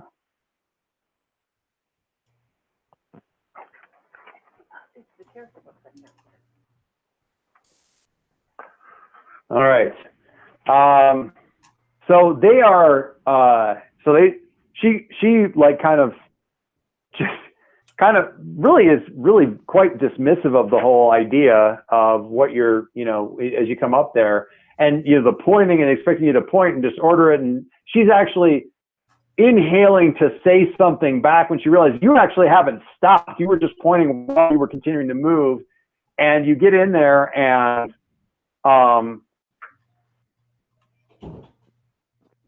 in a situation where she should just never lose her footing, because literally she controls what she's standing on. She finds herself on her back and just, blinking up at the cracked ceiling and everything like that. And when, there's just a moment of a blink, and this hatred focus back on you, and she flings her arms out and makes this kind of gripping motion with her fingers and everything like that. And the walls on both sides, mostly over here, but the entire wall spider webs out probably 20 or 30 feet in either direction as they're yanking it forward and down like it's going to come drawing shape. No freaking. As it's all going to be coming down like this over this whole area, including them. That's not actually happening yet, but that is what they are aiming for, trying to do. Now, Alex, what do you do? We're at the wall is cracking and starting to give way kind of stage of things. I feel like Madhesive is probably my best bet for dealing with some of these harder hitting villains, especially the Flying Buttress and Rabble Rouser. Yeah. So yeah, Alex wants to basically run in, grab Madhesive's attention, and provoke him into gluing up one of his teammates by accident. Nice. Okay, that's outstanding. That's a really smart thing to do. Why didn't we do that? Because we're not smart. Does anyone have the brain playbook? No. No, it's like under, cut on our forehead, guy covered in dust, raised up her hand like, I do. Okay, so yeah, you kind of run in here, and you could, yeah. There's a couple different things you could do. You could actually provoke them to, attack. You could provoke them, functionally get a provoke and basically get an attack out of it, get a defend out of it. I'm going to keep jumping around until she glues that wall shut, whatever. There's a ton of different things, but let's worry about the provoke first. So you're running in there. What are you doing to I'm assuming verbal abuse is part of it because, fiction has previously established for Alex. I'm gonna give my teammates fake orders. I'm gonna say, ignore the useless glue guy. Concentrate on everyone else. The idea here is that you're provoking them to just act unthinkingly, right? Yep. Okay. In that case, love it. This is a very Spider-Man move. Like using the verbal stuff to get them to do something that they would never otherwise do.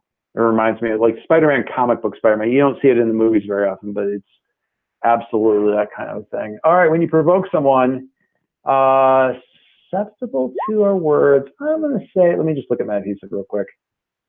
Conditions are either angry or hopeless. Demonstrating the usefulness of glue, and you're dissing that. Thinks he's the leader. Yeah, you don't have influence over them, but you hit like literally every single button that they have.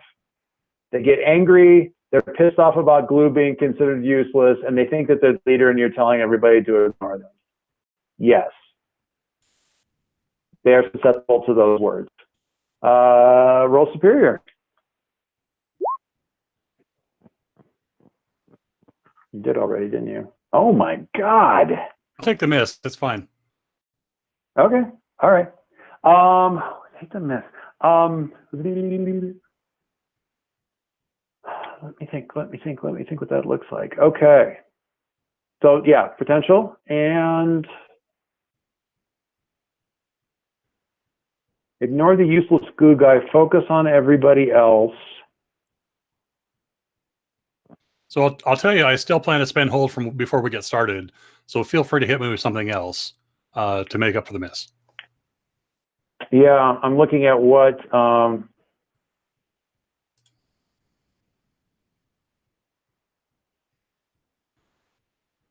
don't know. Look at the villain then. He likes to.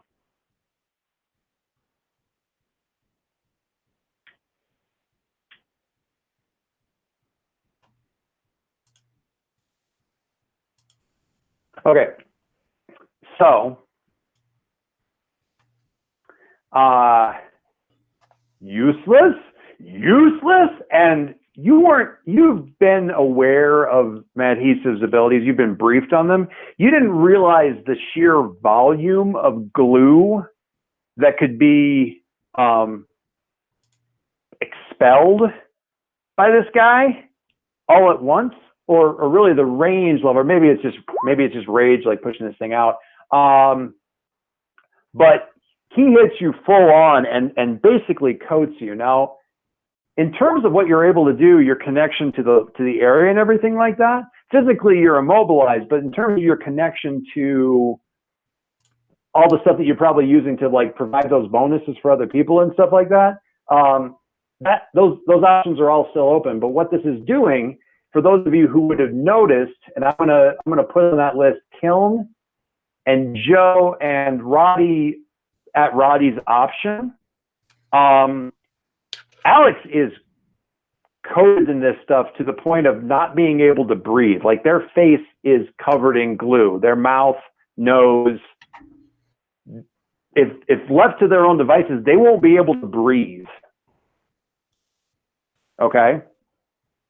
And I'm pointing that out to Roddy. May or may not know this because I think you're about to do your attack thing, so that you may be in the midst of it. But Joe and Kiln definitely would notice that this was that this had happened.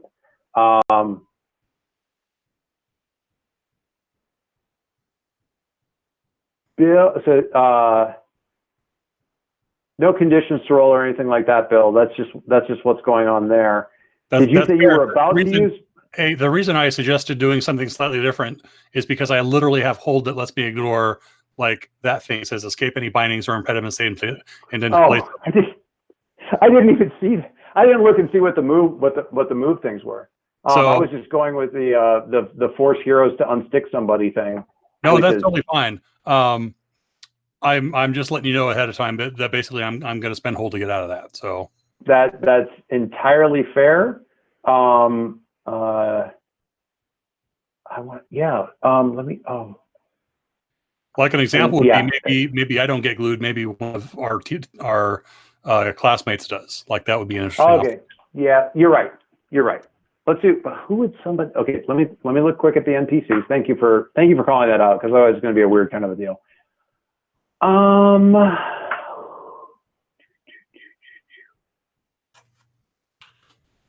Yeah. Okay. I just mentioned these two down here, like covered in rubble and everything like that. So yeah, we'll just change the narration slightly. Useless. Look at what glue can horrors glue can cause, and he pours out in front of him, and it's just this river. And you see it kind of envelop Nono and Emma. Emma's like kind of crouching over Nono and kind of getting her setting up, and they're just kind of shaking, and Nono's hands kind of up to her forehead and stuff, and this glue just dumps over them like 3 Gatorade coolers all at once, and it's thick enough and viscous enough that they're completely see all other descriptions that I just gave for Alex, but relevant to those two. That fair? Thank you for calling that out, Bill. I appreciate that. Mm-hmm. Gives us something more interesting. And the same people, with the addition of Alex noticing it, Alex would notice that as well as probably Joe and Kiln both. So 2 of your classmates glued up and in danger of asphyxiation. Think. You have an opening. What can you do with it? Gonna poke him in the Punch, eye. punch, punch, punch, punch. Try this. Not very heroic. Just saying. I'm going to guess I'm not dramatically under fire.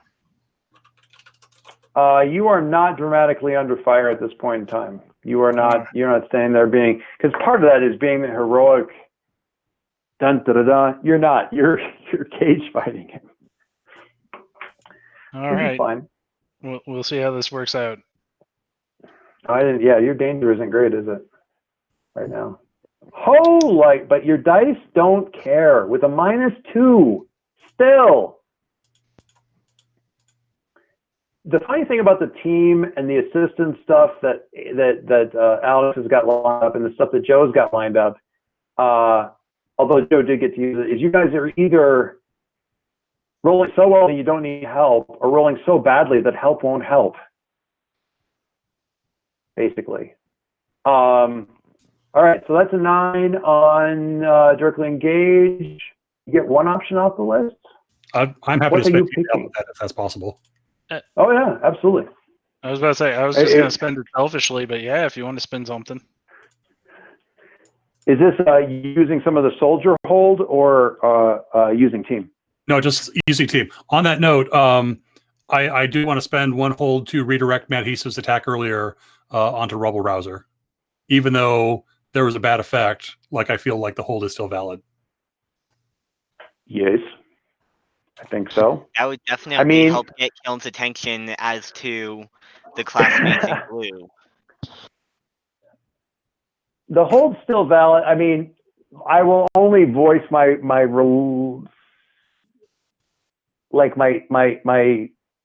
squintiness at it, and this is not. I'm squinting at the ceiling, not at you, because it's the result of like a 6- on your part. What I wanted is just that bad things happen because of it.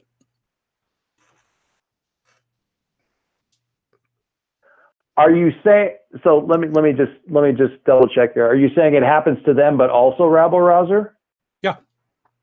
Oh, yeah, absolutely. That's fantastic. Love that idea. Yeah.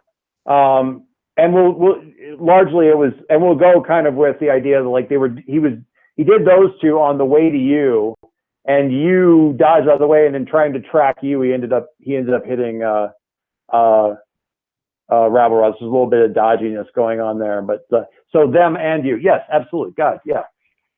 Okay. Thank you for clarifying my misunderstanding there. And yeah, that definitely gets Kiln's attention. So girls in the thing, in the glue, Rabble Rouser now glued up. That's annoying. Roddy gouged Buttress in the eye socket, and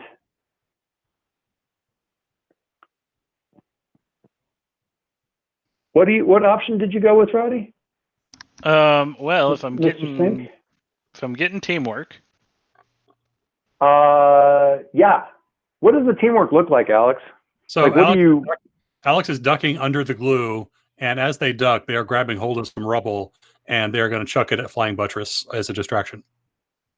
So where he was like normally reach up and like grab Roddy's arm or something like that and wrench it out of his socket and stuff, he's got chunks of concrete again coming in his head. He's already had that. He didn't enjoy it. He's blocking that, and that gives him just enough to get you to a 10 then. All right. Yep. So in that case, what options have you? well, I think the smart one would be to resist or avoid their blows. That's a really good idea. That Yes. is a very good idea here. But I also want to create an opportunity for my allies. Lovely. Okay. Because now it is time to jump off the shoulders and get a moving. Who is this the kind of thing where you like is this the kind of thing where you like jump off and shout, you like, Joe, hit him, or something like that, or you're leaving it open while he's like stepping back and just saying, letting it kind of work out from there? Roddy will just let it work out from there. Okay. Me as a player, I think, yeah, given what's happened, probably give Met the opportunity. Yeah, well, I'm trying to. I need to get back to Met anyway because I left her with the terrible decisions of the Make a Powerful Blow, and then figuring out what's happening. And I will further feed that a little bit. Well, I will say this or not. I'm actually leaving this up to Margie to say or not. Met.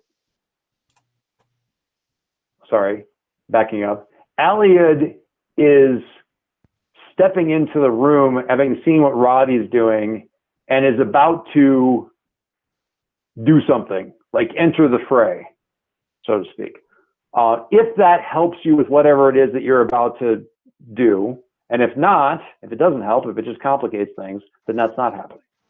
No, I'd already decided, so that's fine with what my choice is. Okay, so what's happening over there? So I'm taking the lose of control of your powers in a really unhelpful way. Okay. And basically I'm gonna pin her to the wall. Oh, Aliad? Mhm. Oh, Taking that us is super. effectively both out of the event. Right. For a moment, I'm not trying to keep you from doing anything else. We'll get you. We'll have that be the thing. All right.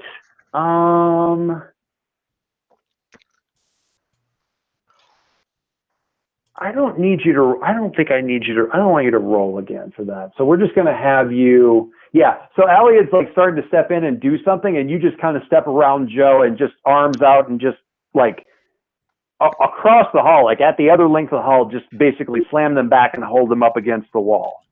Mm-hmm. Ooh. That's pretty cool. That's pretty cool, Margie. I like that a lot. That's scary. I think that's really neat.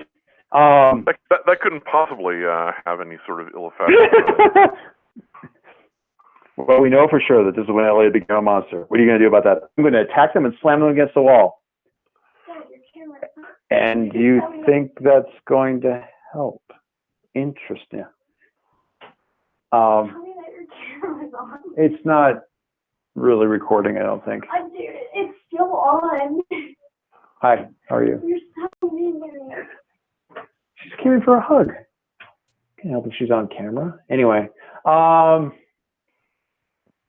all right, so Aliad up against the wall. Met's doing that. Roddy backflips away from a flailing and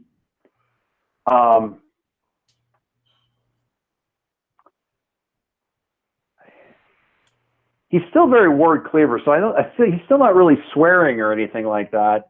Gosh darn the heck. I gotta look at him real quick. So he takes a thing. You're avoiding. You're creating an opportunity. And by gummit, take Blaster. Take these kids out. We've got work to do. And I'm looking at the wrong thing. He can take.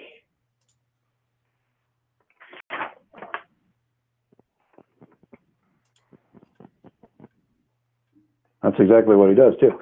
All right. So he's yelling at Blaster and telling at Blaster or Paris and telling him to take these guys out. Blaster, who otherwise is looking right at still had his eye on Joe to make sure that the big, scary looking gorilla doesn't do anything as big a threat. He turns back up and looks at the big guy, and his eyes kind of get wide because the guy's like clutching his eye, and he looks around for whoever did that, and he's blasting at. His eyes come off Joe, and he's blasting at Synchronous. And Sync's dodging, weaving, rolling, flipping, as he's got the guy. And there's almost, Joe, a moment of pity for the frustration that guy has to be feeling, because you've been there trying to lay hands on Sync during drills, and you know how freaking annoying it is just trying to get one finger on that guy and not being able to do it. I had so wanted to punch him in the face many times because On the he's other one that hand- was like attacking Met. Yeah. But On the other hand, Blaster this is not might- shooting you, No, which he's is not. your He's- golden opportunity. So while you feel a sense of pity, those two right there, one of them is clutching his eye, and the other one is shooting at Roddy, and neither one of them are paying the least attention to you. I would like to God offer. damn it. I would like to make this choice simpler for you by spending a second hold to redirect Blaster's attacks.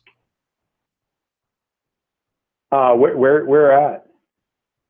So Alex chucked a bit of rubble at Flying Buttress earlier, and I want to say has probably been sprinting unnoticed, and will grapple Blaster of Paris and aim their plasma into Flying Buttress.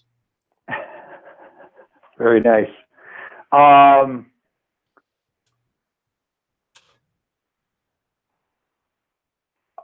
Okay, so I want to let me think about this for a second. I don't need to think about it exactly, but before we get started,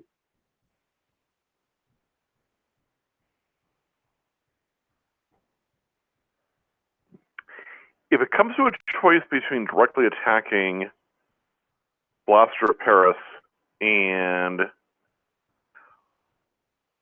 trying to defend Sync against his attacks, Sync is in no harm whatsoever. Sync, what's happening with Sync is he's providing you the opportunity. Like that's the narrative color of him giving you the opportunity. Blaster's not paying any attention to you, and the other guy's clutching the eye, and Sync's just keeping him busy with the dodges and rolls and stuff. You're not having to roll to defend because so I'm not actually. in a normal circumstance, Joe's impulse would probably be to try to defend Sync just to show he could, because Sure. yeah, but given both that Sync seems to be well and clear, and that Blaster attacked Met, yeah, he's going to direct engage with Blaster. Okay. The full blown hurdle, growling, big gorilla, teeth open thing. Okay.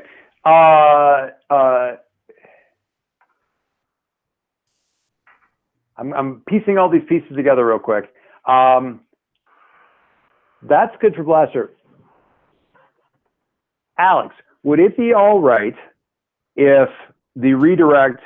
Well, you're still the effect is the same, but if the redirect was accomplished by you, like sort of getting low and just sort of rugby tackling Buttress kind of at the belt line to drive him back into where Blaster is blasting. I'm pretty okay with that. Yeah. Yeah. I kind of want to have you just roll directly engaged to see how that shakes out. Does that make sense? Like actually treat it like an attack? Are you Or talking is that to Joe who's attacking? Yeah, I'm talking to you, like having you roll that as a directly engage.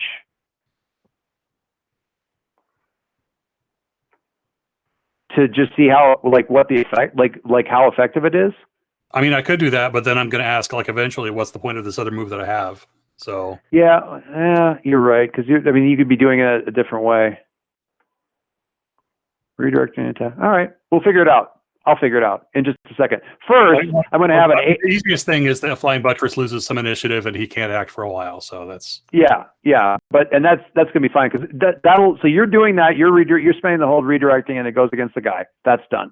As that's happening, like you guys, basically, you and Joe sort of land. You hit. He stumbles back, gets blasted. Blaster has just enough time to pull back his hands, like, whoo, and like, oh my God, what did I just do? And then Joe lands on him. Joe, land on him, please. Alrighty, that would be a direct engage. Yes, please. pull the tracking gate. Oh, that's a danger. Ooh. Yeah, that should be good. Don't jinx it. Oh, it's a full hit. I saw said that it come should up. be good. I didn't say it would be good. I said it should be good. 7 plus 3 will get you into the territory of joy for you and pain for everybody else. Where we at? Okay, so that is. Oh my God. All right, you have options there. You get 2 of them off of the take a powerful or the directly engage a target. I certainly feel like resist or avoid their blows should be one of them. Because you're kind of coming out of nowhere on this guy, but that's up to you.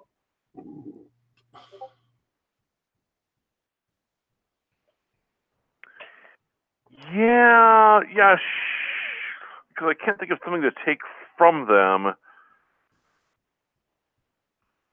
Actually, I will go ahead and take their blow. Okay. And what? but I will create an opportunity for my allies, and Okay. I will frighten the shit out of this guy. All right. Frightened. Okay. In that Joyce, case, just so you guys know, on the You're other end, muted, dear. I just unmuted. Sorry. Can you hear me? Now I can. yes. I can. was gonna say you should know that Dave's audio is really significantly delayed. So there's a big gap between the time he's talking and the time it's coming over the thing. So if just to be aware that he might still be talking when you're trying to talk to him. That's Okay. all. Thank you. I appreciate that. I'm hearing him okay though. It could be I'm delayed too, because I'm on Well, the no, same. you can hear him, but there's a huge gap between when he's talking and when it's coming over the line. Interesting. Well, you can hear it. So you can hear me right now over his speaker. So talk. See, that's the gap. Weird. Don't say anything, Dave. That's Talk. interesting because I hear. See, I see Can you him hear it almost coming through at his the exact speaker? same Like, time. Yeah, I'm hearing it on our end at almost exactly the same time. It could be like you coming over That's to so me weird. is delayed. Yeah, you coming over to me is delayed by as much as him coming over to me. You guys are coming through at the same time, but for him, it's got to go Which is out weird. and come back in. I can hear a distinct lag between what she's saying live and when I hear it over my my phone. Yeah, that's what I'm saying. You guys are lagging to yourselves because it's going out and coming back from the server. So what you're hearing in the room versus out on the line is going to be jinked. But when it comes to us, all we're hearing is the line stuff, so it's all on the same delay. I think it's wacky. It's wacky. Everyone is talking to me from the past. No. All right. So Joe, you take the thing. Okay. So he hits you. He gets a glimpse of what's coming at him, and he just like and blasts in your general direction. That does hit you. It does hurt. Take whatever condition. I'll let you pick. Pick a condition that you pick up from that blast. He almost certainly got to be angry. It's fine by me. He is going to.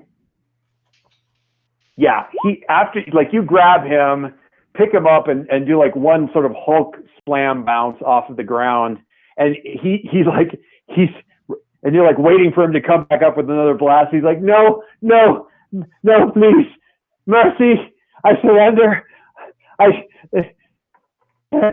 Yeah. He's babbling in French, and just immediately, he looks at you and the snarling face, and he's just like absolute terror, whites all the way around on his eyes, just folding like a cheap piece of paper, and an A4 piece of paper. an A4 piece of paper, of course, because French. Mm-hmm.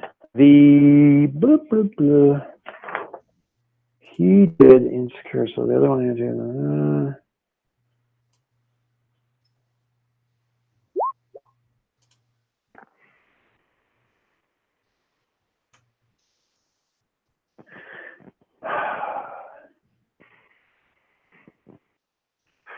Thank you, James. Alex, you run straight at this guy. Yeah. So the chain of events works something like this. Alex comes in there, last couple of bounding, strides up the side of this rubble, with your legs, I'm reminded a little bit of like the robotic dogs that Boston Dynamics are working on, but like that where they scrabble to find purchase on As long uneven as it's surface. not Inspector Gadget. with the Mechanical, Gecko automatic Gadget legs. adjust. Well, just a little bit of that automatic correction as you're coming up this unstable surface, but hit him full on, right? Like kind of at belt level, drive him back a little bit. And, and he's staggered back. He's looking up. It's like, are you mad? I'm going to rip you. And right about then, Blaster literally shoots him in the face. And he's just like when you can see his face again, hair's up, smoke kind of rising from the tendrils and stuff, and his eyes kind of roll back in his head. And you see Blaster kind of go, oh, no! And then, Blaster! Suddenly, it's gotten a lot quieter around this pile of the rubble in very short order. And as I run past, I'm just going to equip 1.21 gigawatts.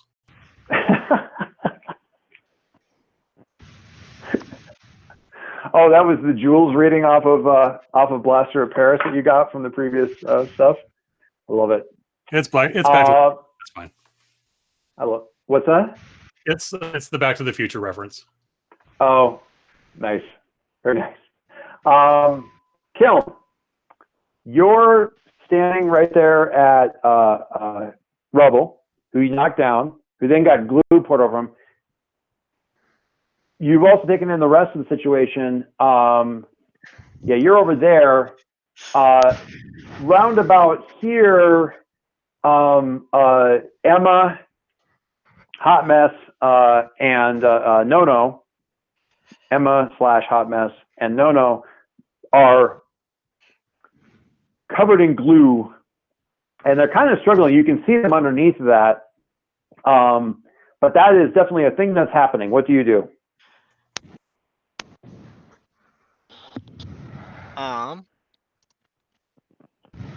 I will say that the glue around Emma seems to be bubbling, but it thus far has not yet gotten loose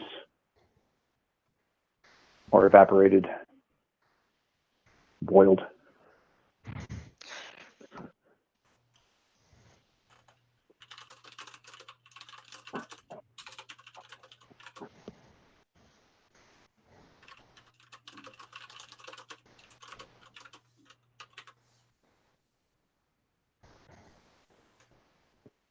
Question.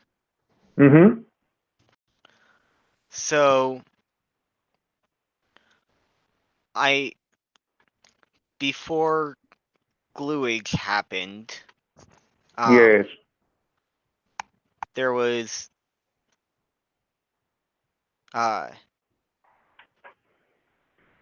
Rumble, whatever.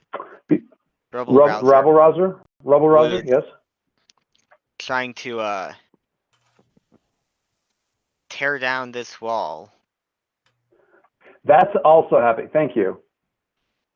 My God, so much stuff is happening. Yes. So This what is we why have you need here, pictures. that's why we need the pictures. So right over here, well, I need a nice yellow. So they're big. Whoa, that's the wrong shape. Freehand. You got a big, good Lord. All right, we got a big old mound of glue with people under it. And then the cracking wall as already illustrated, but now also illustrated by moi. So yeah, you've got, a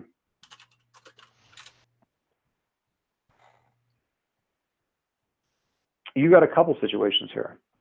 A couple of problems. Now you have, so let me paint you a bit of a word picture here a little bit. You've got the glue, you've got the girls in the glue, you've got the wall about to come down. Joe is introducing a newfound religion to Blaster of Paris that involves the fear of gorillas. Flying Buttress is down. Alex and Roddy are also down there at that far end there, down by those two, and have within the last second or two have probably, or they're in the process of becoming free. Met is actually sort of here. I'm just going to stay with this thing. Sort of here, and closer to you than the rubble or anything like that, and is actually facing your way, but all of her attention is directed kind of, we'll say off screen and kind of here, like out in the audience, like to your left and back towards the entrance to the hall, and all of her attention seems to be there. But I mean, she is looking your way and might be able to help with one of these horrible situations, one of these things while you handle something else. So there's an opportunity there to, there's enough going on that I'm not going to then complicate the situation by having you also, by giving you, like, oh, and here's what's going on behind you. That's neither here nor there. So, what do you do? Do you shout at Met while you're doing it? Do you shout at somebody else while you're doing it to do blah, blah, blah? Like what do you think? So yes, there's two, thank you for reminding me, there's two complicated things going on here, and this is where everybody's at. And Mike just reminded of the time. And we might have to stop right here at the dun dun dun, or you can tell us what you're about to do. I was going to attack the already crumbling wall with my compressed burn explosive it will accelerate the crumbling of the wall, but put them into like blasted away from everybody else. Blasted away and into less deadly chunks. Okay. Let that stand as a defend, and we will probably that'll be where everything else is. Actually, I've got one more thing to end on right at that point. But let's find out what the wall thing does, and then we'll go from there. So defend this hapless room of eminently crushable people. Bloop. An 8. Okay, so that's real straightforward and simple on the defend with an 8. On the so you keep them safe, and you can choose one from the list down there.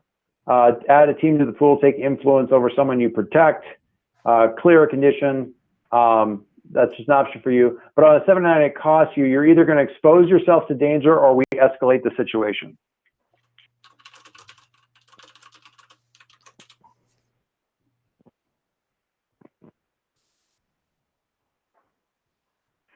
Do you want me to answer that now? Is it I would- close enough that taking team would make a difference? We have.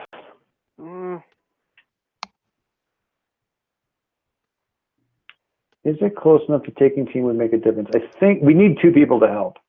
Because By my count, we have one team left. And we have one team. Yeah, I haven't been pulling. I think Joe added 1, and we've used 3. Yeah, so we're down to 1. So there isn't enough team to do it at this point. And I'm fine with that. So are you endangering yourself, or is the situation I'll escalating? endanger myself. Okay. So this is like work with me. This is like a fire blast sort of thing, just to explode things back away from you. Yeah, an explosive, kind of compressed fiery thing. Compressed fiery Gotcha. enough, and when it gets a chance, it will happily spread out. So it sounded like it also had some sort of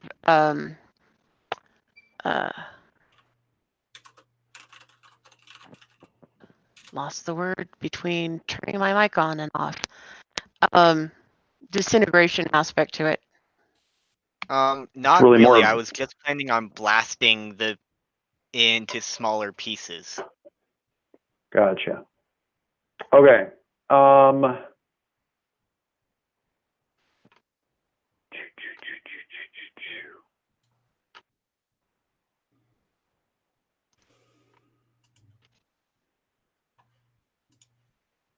Expose yourself to danger.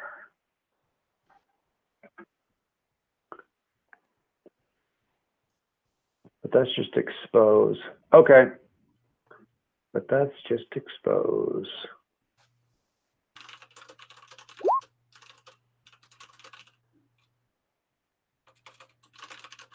Okay. And this is where we'll end. Met. You've got Elliot pinned. They look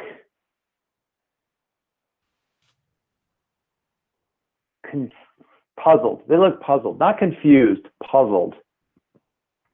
Please do not continue to do this. There is no reason to attack or restrain me. Puzzled, but also annoyed. Like there's a hint of like some real, like, seriously, stop screwing with me kind of tone to that voice. So that's what's happening with them. Your reaction. Sorry, who's that with? That is Met seeing like what's going on with Elliot and what, because Met's holding out. Yeah, Met's holding Elliot up against the wall. That's happening. Your immediate panicked reaction is fading enough for you to see that. You're seeing sort of the glue covered, flooded, drowning people to your right, like in the head, like call it 30 feet up, kind of ahead in that angle to your right. Madhesive is still kind of up on the wall. And then Kiln, they kind of stepped out away from Rebel Rouser and turned toward that building to your left and their right, and has blasted it back. But his back is completely open to Madhesive, and Madhesive is leveling a shot, leveling an arm at the back of Kiln. So glue drowning Emma and Nono, Aliad looking puzzled and annoyed, Kiln about to get hit in the back, and Madhesive screaming, "Stop ignoring me!" And that's where we're going to stop.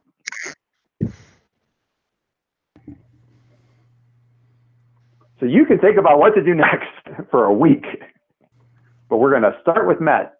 Have we done? We already did a love letter for you. Damn it. No, but we haven't done my connect the dots move. Oh, do you want to? Well, do we want to open with connect the dots at the beginning of the next session, or do you want to do it right sure. now? I know we're right at the end That's of the fine. thing. We can do it right now. Which would you prefer? We'll I do want to it. do what you would prefer. Never mind. We can do tomorrow or next week. Okay. I need to look it up too. All right. So many choices. Other people can do stuff too, but I think it's definitely Matt's turn. We didn't do end of session moves last time, but do we do them right now, or do we wait until the fight's like not in the middle of the thing? No, let's do them right now. Okay. Alex. Closer to the team, further away from the team. Blah blah blah. I'm going to say closer to Roddy, who brought the alert and has been basically jumping in and doing a great job. Yeah. Right. And Roddy's like, I have what now? And we'll go to Rowdy then. I'm also growing closer to team, and I'm gonna choose Kiln. It was a toss-up between Okay. those two, and I was like, "Yeah, I'll choose Kiln." All right. Kiln.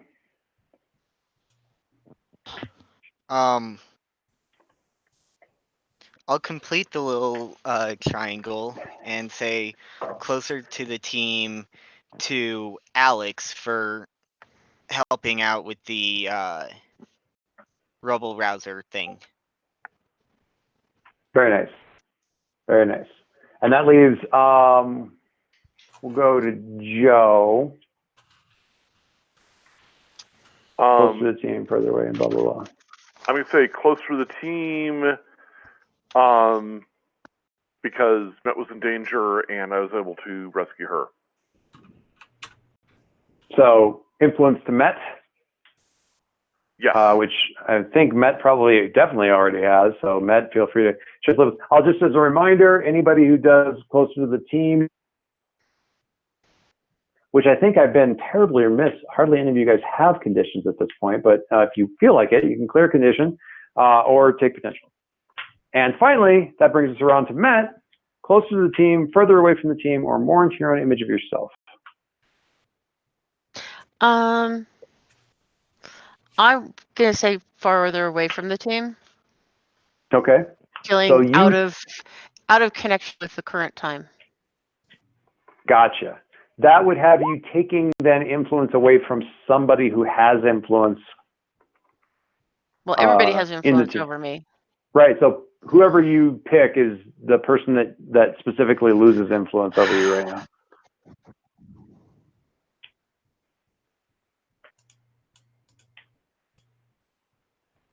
Who's got you most out of sync with time, I guess maybe is how you look at it. I was gonna say sync, probably. I love the fact that sync has got you most out of sync. Yeah, in some ways, in a certain way of looking at it, he started this whole thing, this Yeah. whole mess. Darn him and his pulling the fire alarm. Wait, that wasn't him. Yeah, don't confuse the issue. Pulling All right, pulling my influence away. Okay. All right. So we learned some stuff. Some of us had terrible dice nights. Some of us appear to be blessed by the dice gods. I don't know what that's about. That was the thing that happened. And the other thing that the girls are playing online for the first time, and they're used to having their dice. And the one who rolled snake eyes on piloting the ship I don't think it ever rolled that poorly before, and she's blaming it on the fact that she doesn't have her personal dice to roll. Her pre-trained about- dice. She's got a pair of dice that we got her we met at Enchanted Grounds to make up characters, and as a little let's get things started, I got them each like a pair of just like sort of novelty dice that are like you can get gray ones that have like a wolf Right. on the one's face or whatever. And she's got a pair of pink elephant dice. They're pink and they have elephants on them on the ones. And those things are freaking blessed. She won't let Kaylee roll them because she thinks Kaylee's cursed on dice. She There won't you let Kaylee touch them. And yeah, she's been robbed of them. All right. So I think that's everything. We begin with Met and looking at all the various things around the room and what. And my roll. Stuff. My role. And you roll, yes. Oh, I love the idea that you have like a flash of the future and then you pick. Ooh, that's cool. I hope that's cool for you because it's giving me goosebumps. That's pretty neat. Okay, let it be noted by the historian. Mike has gotten to have. I never shut my camera off, so Mike's gotten a bird's eye view of how much I pace during the game. It's a bit. I left my it's a camera bit. on too, though. So Yeah, you don't pace as much as I do. You are sitting. Yep. So yeah, I wander a bit. All right, cool, awesome. Thank you guys. Hopefully this is a little bit more on target from previous sessions. So I appreciate all of the feedback and the thoughts and the thinking and the brainstorming and the specifically Mike's listing of bad guys with me going, well, that's much better than the guys I was going to come up with. I like that list. I'd forgotten they had Architects of Evil. Or that's although for some reason I thought it was Architects of Destruction. I was having a hell of a time finding them. So yeah. So anyway, that's all I got. I'm going to hit stop record, and that is this session 6? 6. Yes, 6 in the bag. I don't count. I count the character creation as 0, so this is 6 for me. Anyway. Cool. Oh no, I paused. I don't want to pause.